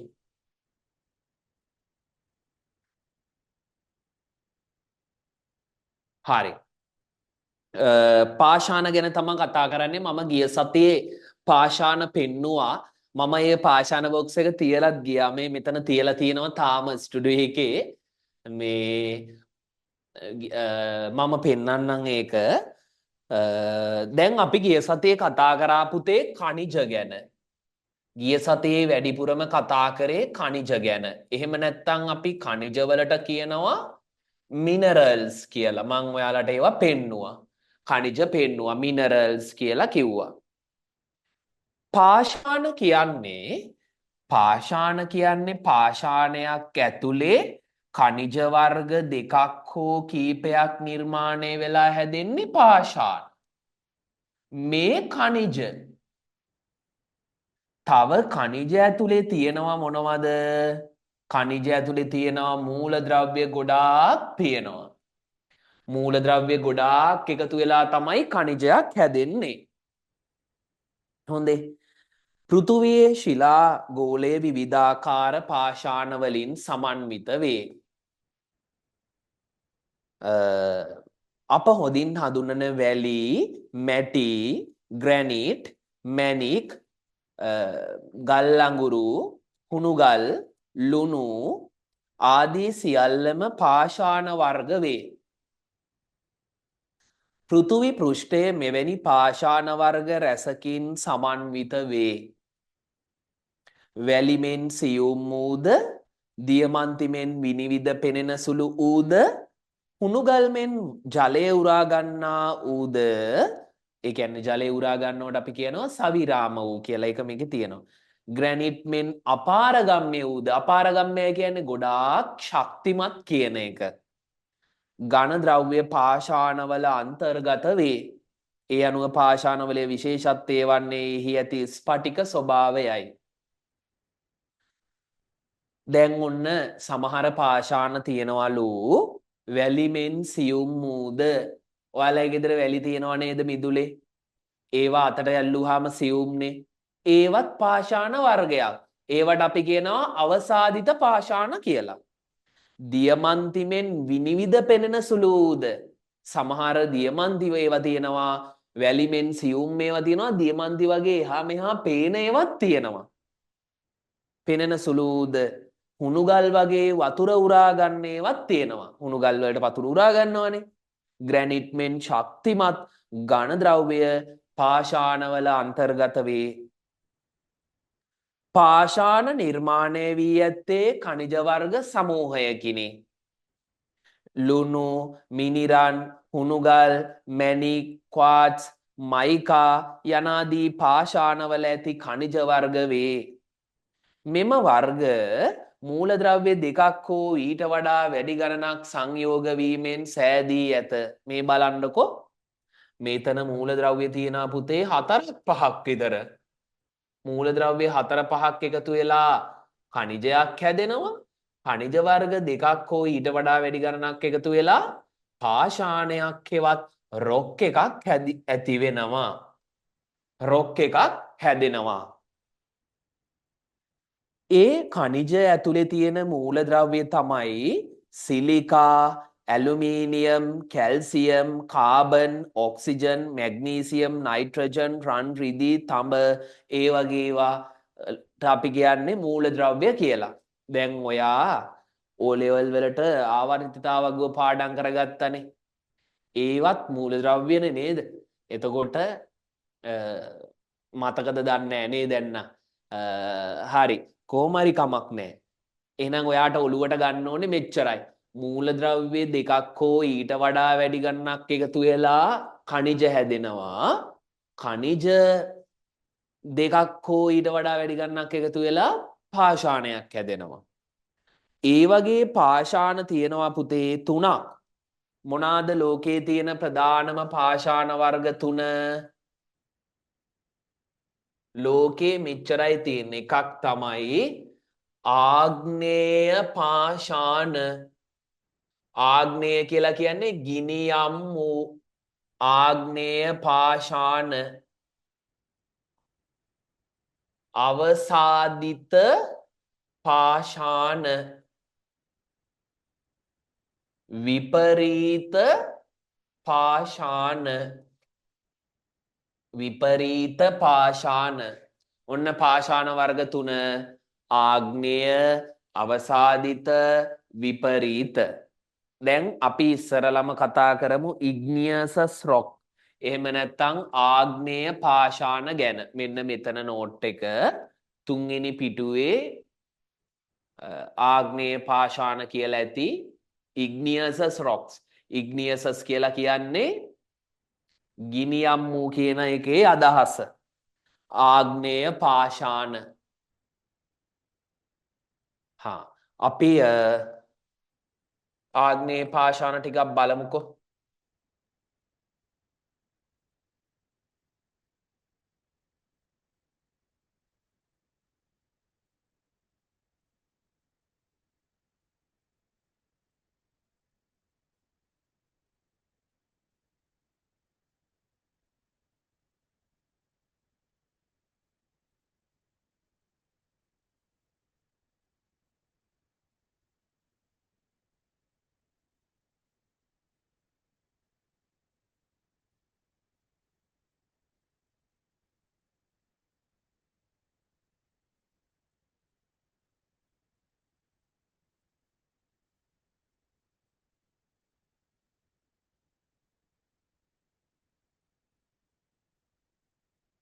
මේ බලන්න දැන් ඔයා ශිලාගෝලීය පද්ධතිය ඉගෙන ගත්තනේ මම ප්‍රසන්ටේෂන් එකක් ලස්සනට හදාගෙන ආව ඔයාලට තේරෙන්න ලස්සනට කියලා දෙන්න. ඒ නිසා අහගෙන ඉන්න.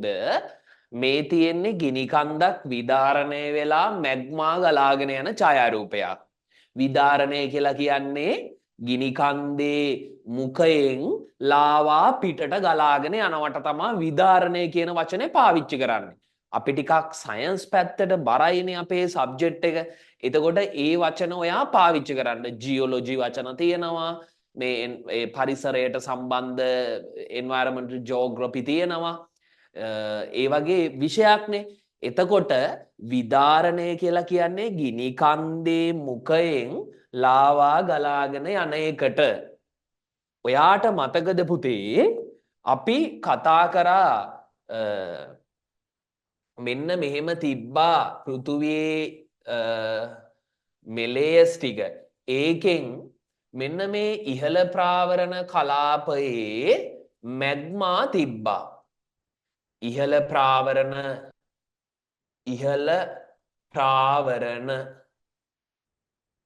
ඊට අමතරව තිබ්බා බාහිර හරය කලාපය සම්පූර්ණයෙන්ම වගේ ද්‍රව මැග්මානේ තිබ්බේ. මේකේ උෂ්ණත්වය සෙල්සියස් අංශක 1500යි.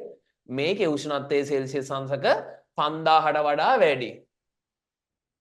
ඔන්න ඔය ද්‍රව ලාවා පොළවේ මොකක් හරි පැලුම් තලයක් තියෙනවා නම් ඒකෙන් උඩට ආවා. ඔහොම උඩට ආවා. ඒ උඩට ඇවිල්ලා ගල් වෙලා හැදෙන පාෂාණ තමයි ආග්නේය පාෂාණ කියලා කියන්නේ. ඒ මැග්මා මෙහෙම පොළොව පැලිලා තිබ්බහම ඒ මතු පිටට ආව ගමම්ම ගල් වෙනවා. ඒ මොහොතේම ගල් වෙනවා. හරි? ආය කතා දෙකක් නැහැ. මොකද මේ පොළව අභ්‍යන්තරයේ උණුසුම තිබ්බට පොළව මතු පිට එහෙම උණුසුමක් නැහැනේ. පොළව මතු පිට පුතේ ගොඩක් සීතලයිනේ. සාමාන්‍යයෙන් සෙල්සියස් අංශක 20ක් 30ක් වගේ තමයි තියෙන්නේ. මේ බලන්නකෝ. ඔන්න ලාවා ෆ්ලෝස් ලාවා ගලාගෙන යනවා. ඔන්න බලන්න. ලාවා ගලාගෙන යනකොටම මොකද වෙන්නේ? ඉක්මනටම ගල් වෙනවනේ. කළු පාට වෙනවා. ලාවා ගල් වෙලා හැදෙනවා. එතකොට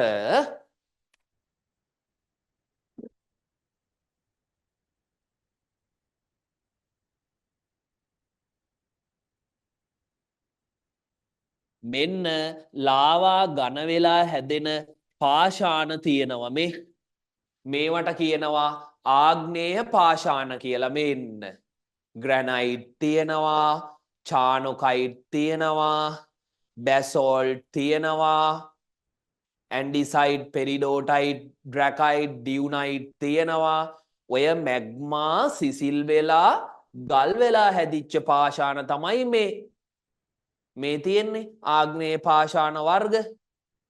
ලංකාවෙත් ආග්නේය පාෂාණ බහුලව තියෙනවා. මේ තියෙන්නේ ඒ වගේ ආග්නේය පාෂාණ තමයි.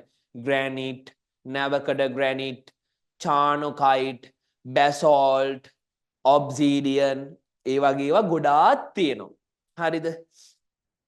එතකොට ඔය බලන්නකො ඔය ගල් වෙලා තියෙන්නේ සෑහෙන්න තියෙනවා ගල් වෙච්ච පාෂාණ කොටස්.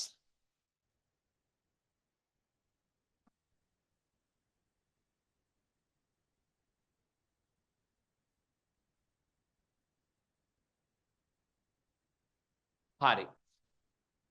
දැන් ඔයා තේරුම් ගත්තනේ ආග්නේය පාෂාණ හැදෙන්නේ කොහොමද?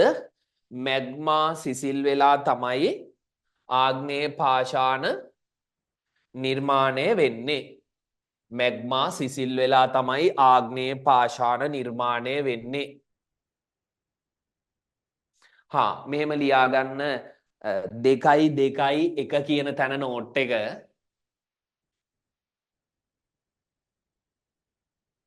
පෘථුවී පෘෂ්ඨයට යටින් නැති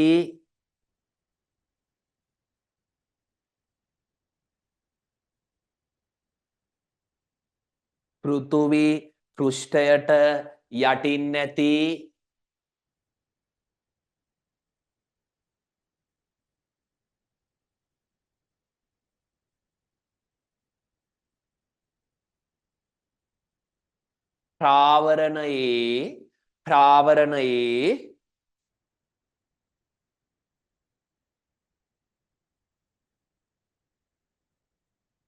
ප්‍රාවරණයේ වරහන් ඇතුලේ දාගන්න මැෆේ වැස්ම කියලා. මැෆේ වැස්ම ප්‍රාවරණයේ වරහන් ඇතුලේ දාගන්න මැෆේ වැස්ම.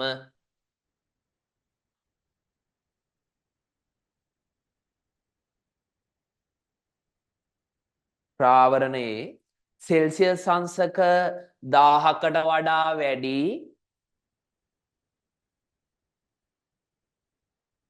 සෙල්සියස් අංශක 1000කට වඩා වැඩි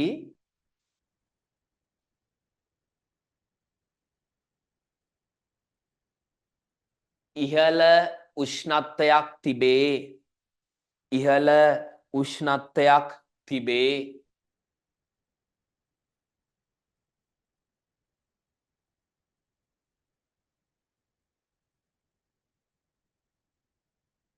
එසේම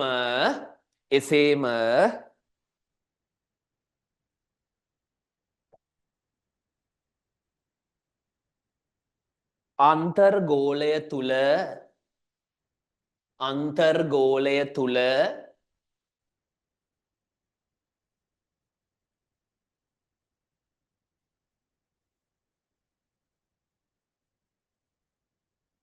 සෙල්සියස් අංශක 5000කට වඩා වැඩි සෙල්සියස් අංශක 5000කට වඩා වැඩි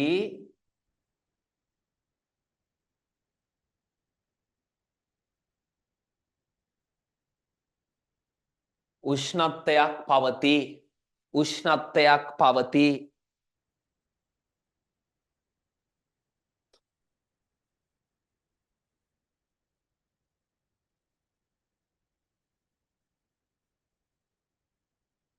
එබැවින්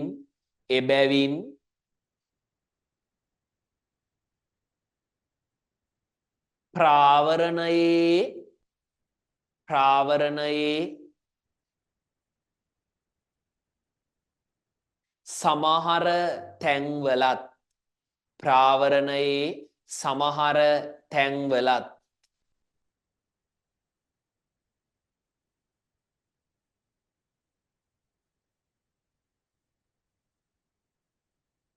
බාහිර හරය කලාපයේත් බාහිර හරය කලාපයේත්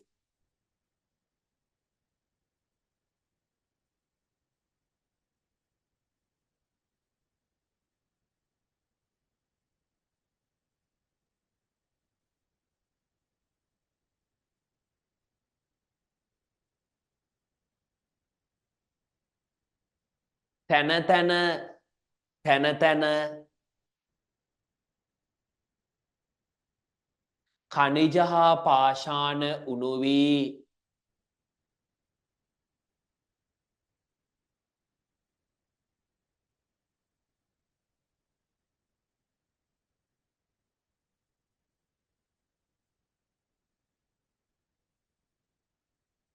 තැන තැන ඛනිජ හා පාෂාණ උණු වී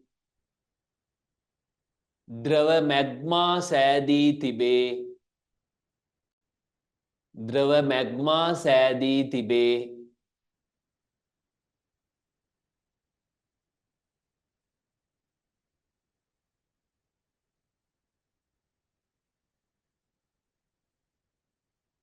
අප මේවා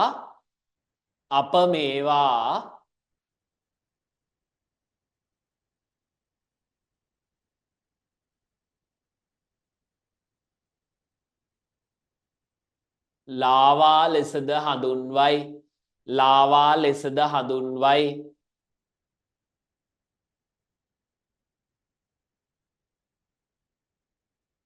ලාවා ලෙසද හඳුන්වයි.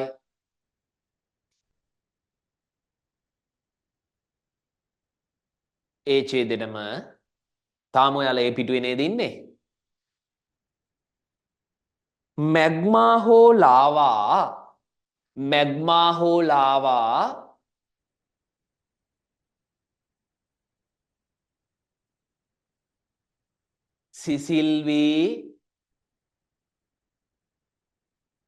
සිසිල් වී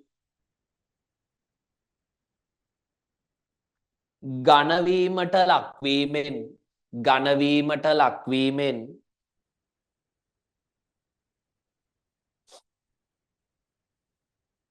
සිසිල් වී ඝනවීමට ලක්වීමෙන් ආග්නේය පාෂාණ නිර්මාණය වේ. ආග්නේය පාෂාණ නිර්මාණය වේ.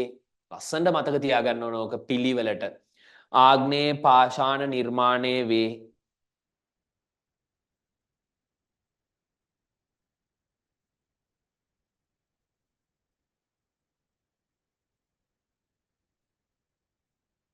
මෙම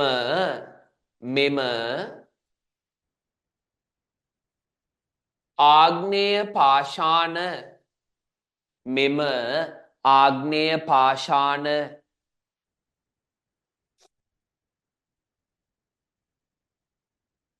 ප්‍රධාන කරුණු දෙකක් මත රඳා පවතී.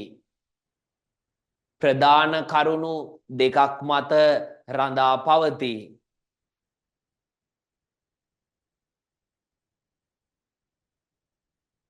පහලට ලියන්න. එහා පිටුවෙත් මේ ඉඩ තියෙනවා.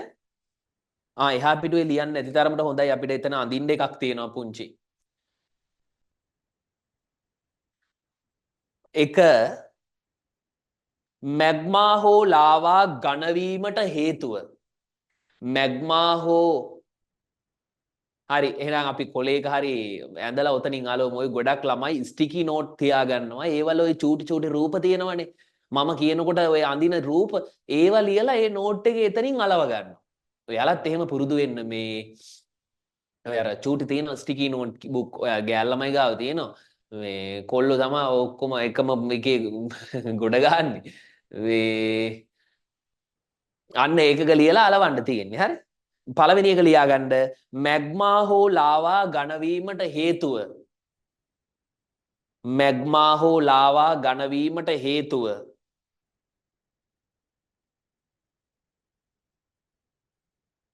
දෙක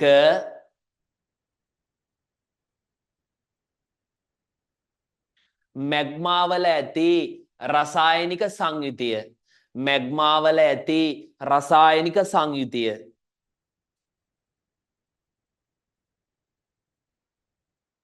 මැග්මා වල ඇති රසායනික සංයුතිය.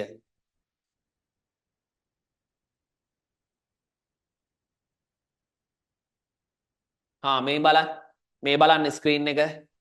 මෙතන තියෙනවා මේ බලන්නකො මේ මැග්මා සිසිල් වෙලා ගල් වෙලා තියෙන්නේ මේවට තමයි ආග්නේය පාෂාණ කියන්නේ. ඔන්න මැග්මා ගලාගෙන යනවා දැක්කද? පළවෙනි එක කිව්වේ පුතේ මැග්මා හෝ ලාවා ඝන වීමට හේතුව. දෙක මැග්මා වල ඇති රසායනික සංයුතිය. මෙන්න තියෙනවා මම ඒක පැහැදිලි කරනවා. හරි. මෙන්න මැග්මා ඔය බලන්නකො. ලාවා කියලාත් කියනවා. මේ මැග්මා පොළවේ යට සහ පොළොව මතු පිට හරස් කඩක්. බැසෝල්ට්. මේ වගේ ගලක් දැකලා තියෙනවද ඔයාලා? මේකට කියන්නේ බැසෝල්ට් කියලා. බැසෝල්ට්. මේ වගේ ගලක් දැකලා තියෙනවනේ. ඊට පස්සේ මේක බලන්න. චානුකයිට්. මේ වගේ ගලක් දැකලා තියෙනවද? මේකට කියන්නේ චානුකයිට් කියලා. චානුකයිට්.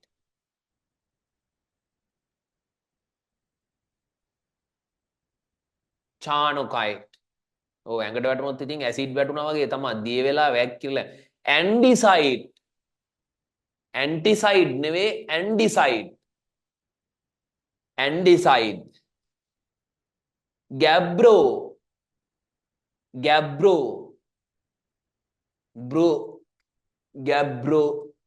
ඔබ්සීඩියන්. අප්පගේ නම් තියෙන්නේ හැබැයි දෙතුන් සැරයක් කියුවාම හරියනවා. ග්‍රැනයිට්. මේක දැකලා තියෙනවද මේක? ග්‍රැනයිට්. මේ වගේ ගලක් දැකලා නැද්ද? රතු පාට, නිල් පාට, කළු පාට, තිත් තියෙනවා, සුදු පාට නෑ. අයියෝ වැඩක් නෑ. මේකට කියන්නේ ග්‍රැනයිට්. ලංකාවේ තියෙන ඒවා මේ. ග්‍රැනයිට්. නිපුණි දැකලා නැද්ද?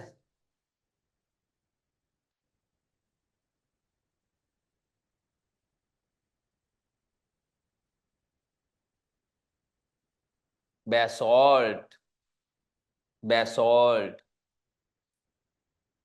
නිකන් එළියට යනකොට ඔක්කොම එක වගේද ඔයාලට පේන්නේ?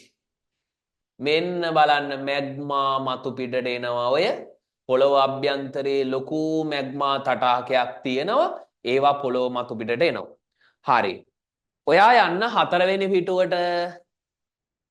4 වෙනි පිටුවේ ෆොටෝස් 3ක් තියෙනවා නේද?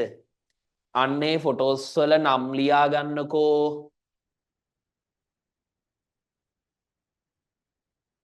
ඒ ෆොටෝස් වල නම් ලියා ගන්න. 4 මැග්මා ගලා යාම.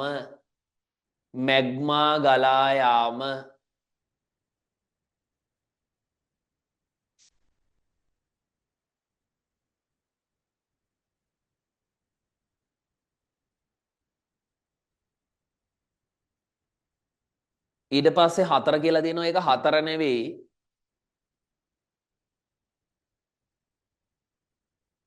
ඒ කළු සුදු තියෙන්නේ වර්ණ දෙන්න පුළුවන් ඒවා දෙන්නම්. මේ ටියුට් එකම ඉතින් වර්ණ වලින් ගහලා දෙන්න පුළුවන් නම් වටිනවා. මමත් කැමතියි. මේ වකුගඩුවක් විකුණන්න වෙනවා එහෙම වුණොත් එහෙම වර්ණ වලින් ගහලා දෙන්න වුණොත්.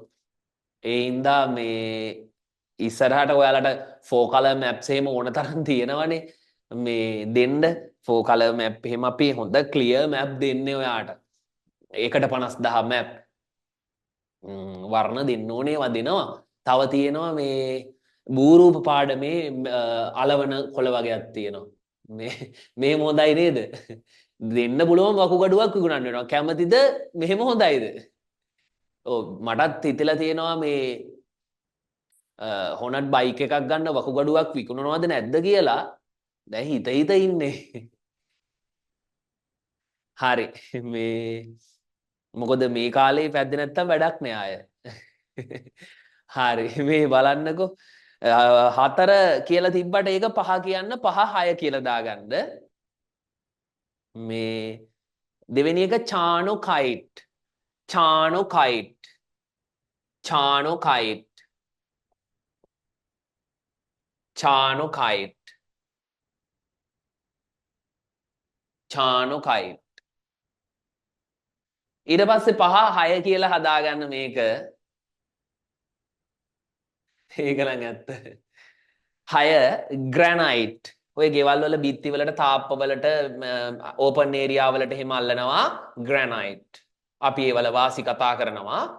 ඒවට ප්‍රසන්ටේෂන් හදලා තියෙන්නේ ලස්සනට. granite. හා දැන් මේ 4 වෙනි පිටුවේ තියෙනවා මෙහෙම. මේ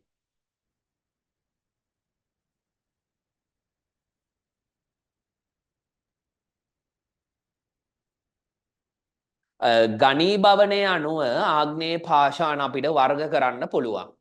ගණී භවනය කියලා කියන්නේ මැග්මා. දැන් මේ බලන්නකො මේ මැග්මා මේ බලන්න අවසානයේ මේ මැග්මා පුතේ මෙහෙම පොළවේ මතු පිට ගලාගෙන යනවනේ. මේන්න මෙහෙම ගලාගෙන ගියපු ගමම්ම මේ වගේ සිසිල් වෙනවනේ. සිසිල් වෙලා ගලක් බවට පත් වෙනවා ඒක. ඇයි සිසිල් වෙන්නේ? පොළව අභ්‍යන්තරයේ මේ ඛනිජ සහ පාෂාණ මන් දැන් ඔයාට පෙන්නුවේ මේවා දිය වෙනවා. ඇයි පොළව අභ්‍යන්තරයේ පහළ ප්‍රාවරණයේ ඉහළ ප්‍රාවරණයේ උෂ්ණත්වය සෙල්සියස් අංශක 1000ක් වගේ. බාහිර හරයේ උෂ්ණත්වය සෙල්සියස් අංශක 5000 ඉක්මවනවා. අධික උණුසුම හින්දා ඛනිජ වලට දරා ගන්නත් බෑ. පාෂාණ වලට දරා ගන්නත් බෑ. ඒවා උණු වෙනවා. උණු වෙලා අර පීඩනයක් එක්ක පොළවේ පැලුම් තලයක් තියෙනකොට මතු පිටට වීසි වෙනවා. දැන් එට්නා ගිනි කන්ද සක්‍රිය වුණා පහුගිය කාලේ. අර සින්දුවකක් තියෙන්නේ එට්නා ගිනි කන්ද ඇවිලුණා මං ඉතාලියේ තනි වුණා නේද? මේව අර ඉතාලිය ගැන සින්දුවක් තියෙන්නේ. හවායි දූපතේ මවුනා ලෝවා ගිනි කන්ද පහුගිය කාලේ සක්‍රිය වුණා. ඒ වගේ පුතේ පොළව තියෙන පැලුමකින් අර මැග්මා උඩට ගොඩාක් වේගෙන් වීසි වෙනවා. ඒවා මතු පිටට ආවට පස්සේ පෘථුවියේ මතු පිට උෂ්ණත්වය සෙල්සියස් අංශක සාමාන්‍යයෙන් උෂ්ණත්වය මේ 20ක් විතර පෘථුවියේ. හැබැයි මැග්මා 1000ක් විතර 5000ක් විතර. එතකොට ඒවටත් සිද්ධ වෙනවා මතු පිට උෂ්ණත්වයට හැඩගැහෙන්න. අර අපි වවුලෙක්ගේ ගෙදර ගිහපුවම එල්ලිලා ඉන්න ඕනි කියලා කතාවක් තියෙන්නේ. ඒ වගේ තමයි. කොච්චර උණුසුමක් තිබ්බත් මතු පිටට ආව ගමන් සිසිල් වෙලා ගල් වෙනවා. ඉතින් හැදෙනවා ආග්නේය පාෂාණ.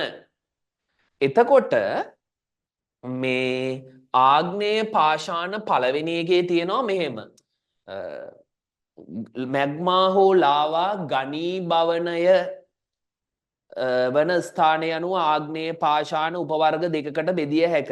එකක් නිෂ්ක්‍රාන්ත ආග්නේය පාෂාණ, අනිත් එක ආක්‍රාන්ත ආග්නේය පාෂාණ. හරි. මෙන්න මේකට අක් ගාලා ඇඳගන්න.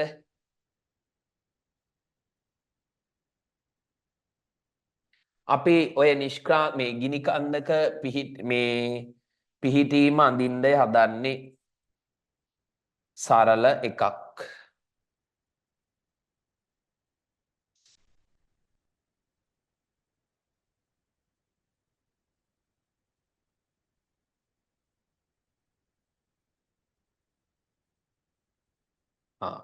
අඳින්නකෝ මාත් එක්කම.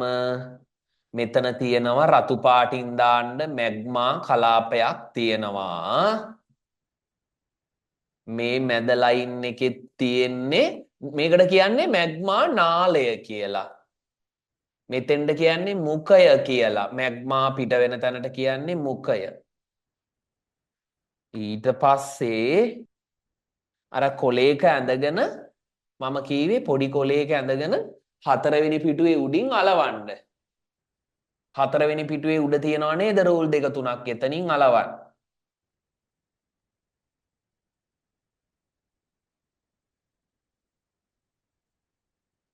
හරි. ඔහොම ඇඳා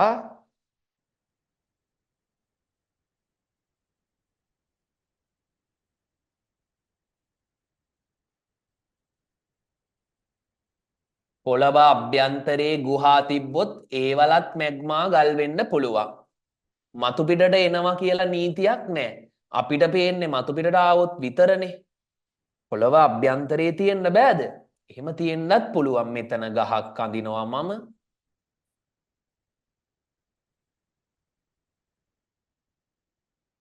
ඊට පස්සේ ගෙයක් අඳිනවා.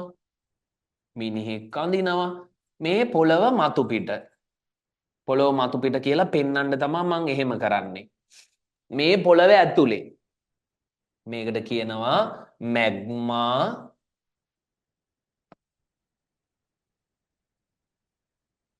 තටාකය.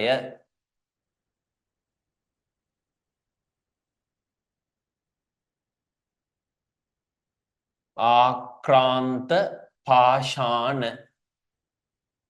ස්ක්‍රීන්ෂොට් එකක් ගහගන්නකො නැත්තම් ඔතන අලවන්න හිමීට. හරි. දැන් අඳින්න වෙලා නැහැ. ස්ක්‍රීන්ෂොට් එකක් ගහගන්න මම ලිව්වට පස්සේ හදිසියට අඳින්න බෑනේ. ආක්‍රාන්ත පාෂාණ නිෂ්ක්‍රාන්ත පාෂාණ. මැග්මා නාලය මුකය. මේ බලන්නකෝ. ඕක ඔයා චූටි කොලේක ඇඳලා අලව ගන්න.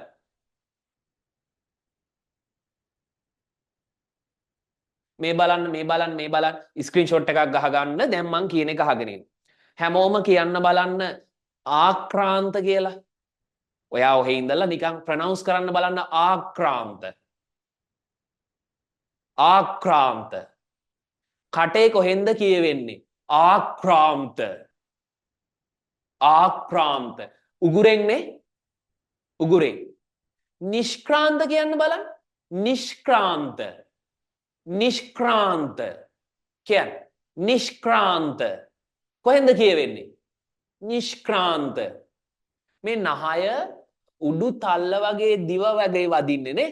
එළිය වගේ එළියට එන්නේ නේ. ආක්‍රාන්ත ඇතුලේ නිෂ්ක්‍රාන්ත එළිය වගේ. ඕක මතක තියාගත්තා නම් ගේම හරි. පොළවේ තියෙනවනේ පුතේ ඉහළ ප්‍රාවරණය බාහිර හරය. කබොල ඉහළ ප්‍රාවරණය පහළ ප්‍රාවරණය බාහිර හරය අභ්‍යන්තර හරය කියලා එකක්. හොඳේ. ඒකේ මෙන්න ගහක් තියෙනවා මිනිස්සු ඉන්නවා ගෙයක් තියෙනවා. පොළව ඔයා මේ හිටගෙන ඉන්න තැන ඉඳලා පොළව ඇතුලේ පුංචි පුංචි ගුහා තියෙනවා. මොනවද තියෙන්නේ පොළව ඇතුලේ? ගුහා කුස්තූර තියෙනවා.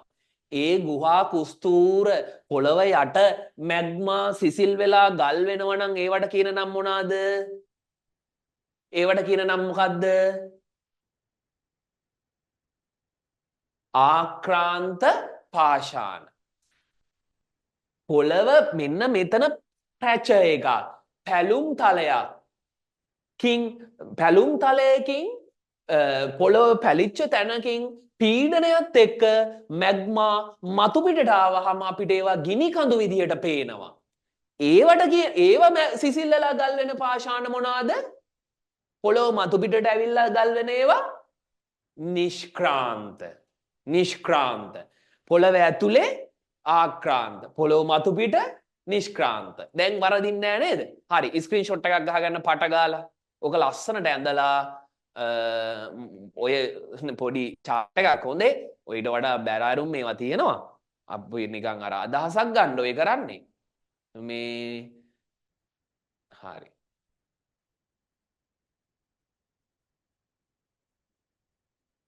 හරි. ස්ක්‍රීන්ෂොට් එකක් ගත්තද? right. එතකොට අපිට එහෙනම් ලබන සතියේ 4 වෙනි පිටුව කතා කරන්න තියෙනවා නේද? නිෂ්ක්‍රාන්ත ආක්‍රාන්ත පාෂාණ. එහෙනම් අලුත් අවුරුද්දේ සුබ අලුත් අවුරුද්දක් වේවා කියලා ආයේ කියනවා. වැඩකරනද අලුත් අවුරුද්දේ ඔය පරණ කුණු කන්දල් ඔක්කොම අමතක කරලා ඔයා ගැන හිතන්න. ඉස්සරලා Tamanට ආදරේ කරන්න ඕනේ. අනිත් අයට ආදරේ කරන්න කලින්. ඒ හින්දා ඔයා මේ ගේම ගහලා ඉන්න ඕනේ අනිත් අය දිහා බලන්න කලින්. ඒ කියන්නේ අම්මා තාත්තාට සලකන්න ඔයා ජීවිතේ විඳින්න ඔයා හම්බ කරන්න ඕනේ, ඉගෙන ගන්න ඕනේ. හම්බ කරන එක වැරද්දක් නෙවෙයි. සාධාරණව හම්බ කරන්න ඕනේ. ඉතින් ඒකට මේ අවුරුද්දේ හිතා ගන්න වැඩ කරනවා කියලා එක දිගට වැඩ කරමු අපි එකතු වෙලා සිලබස් එකෙන් භාගයක් ඉවර කරන්න භාගයකට වඩා ඉවර කරන්න ඕනේ මේ අවුරුද්දේ ලබන අවුරුද්දේ එතකොට පොඩි කාලයනේ තියෙන්නේ මාස 7යිනේ එහෙනම් වැඩ කරන්න හැමෝටම සුබ රාත්‍රියක් good night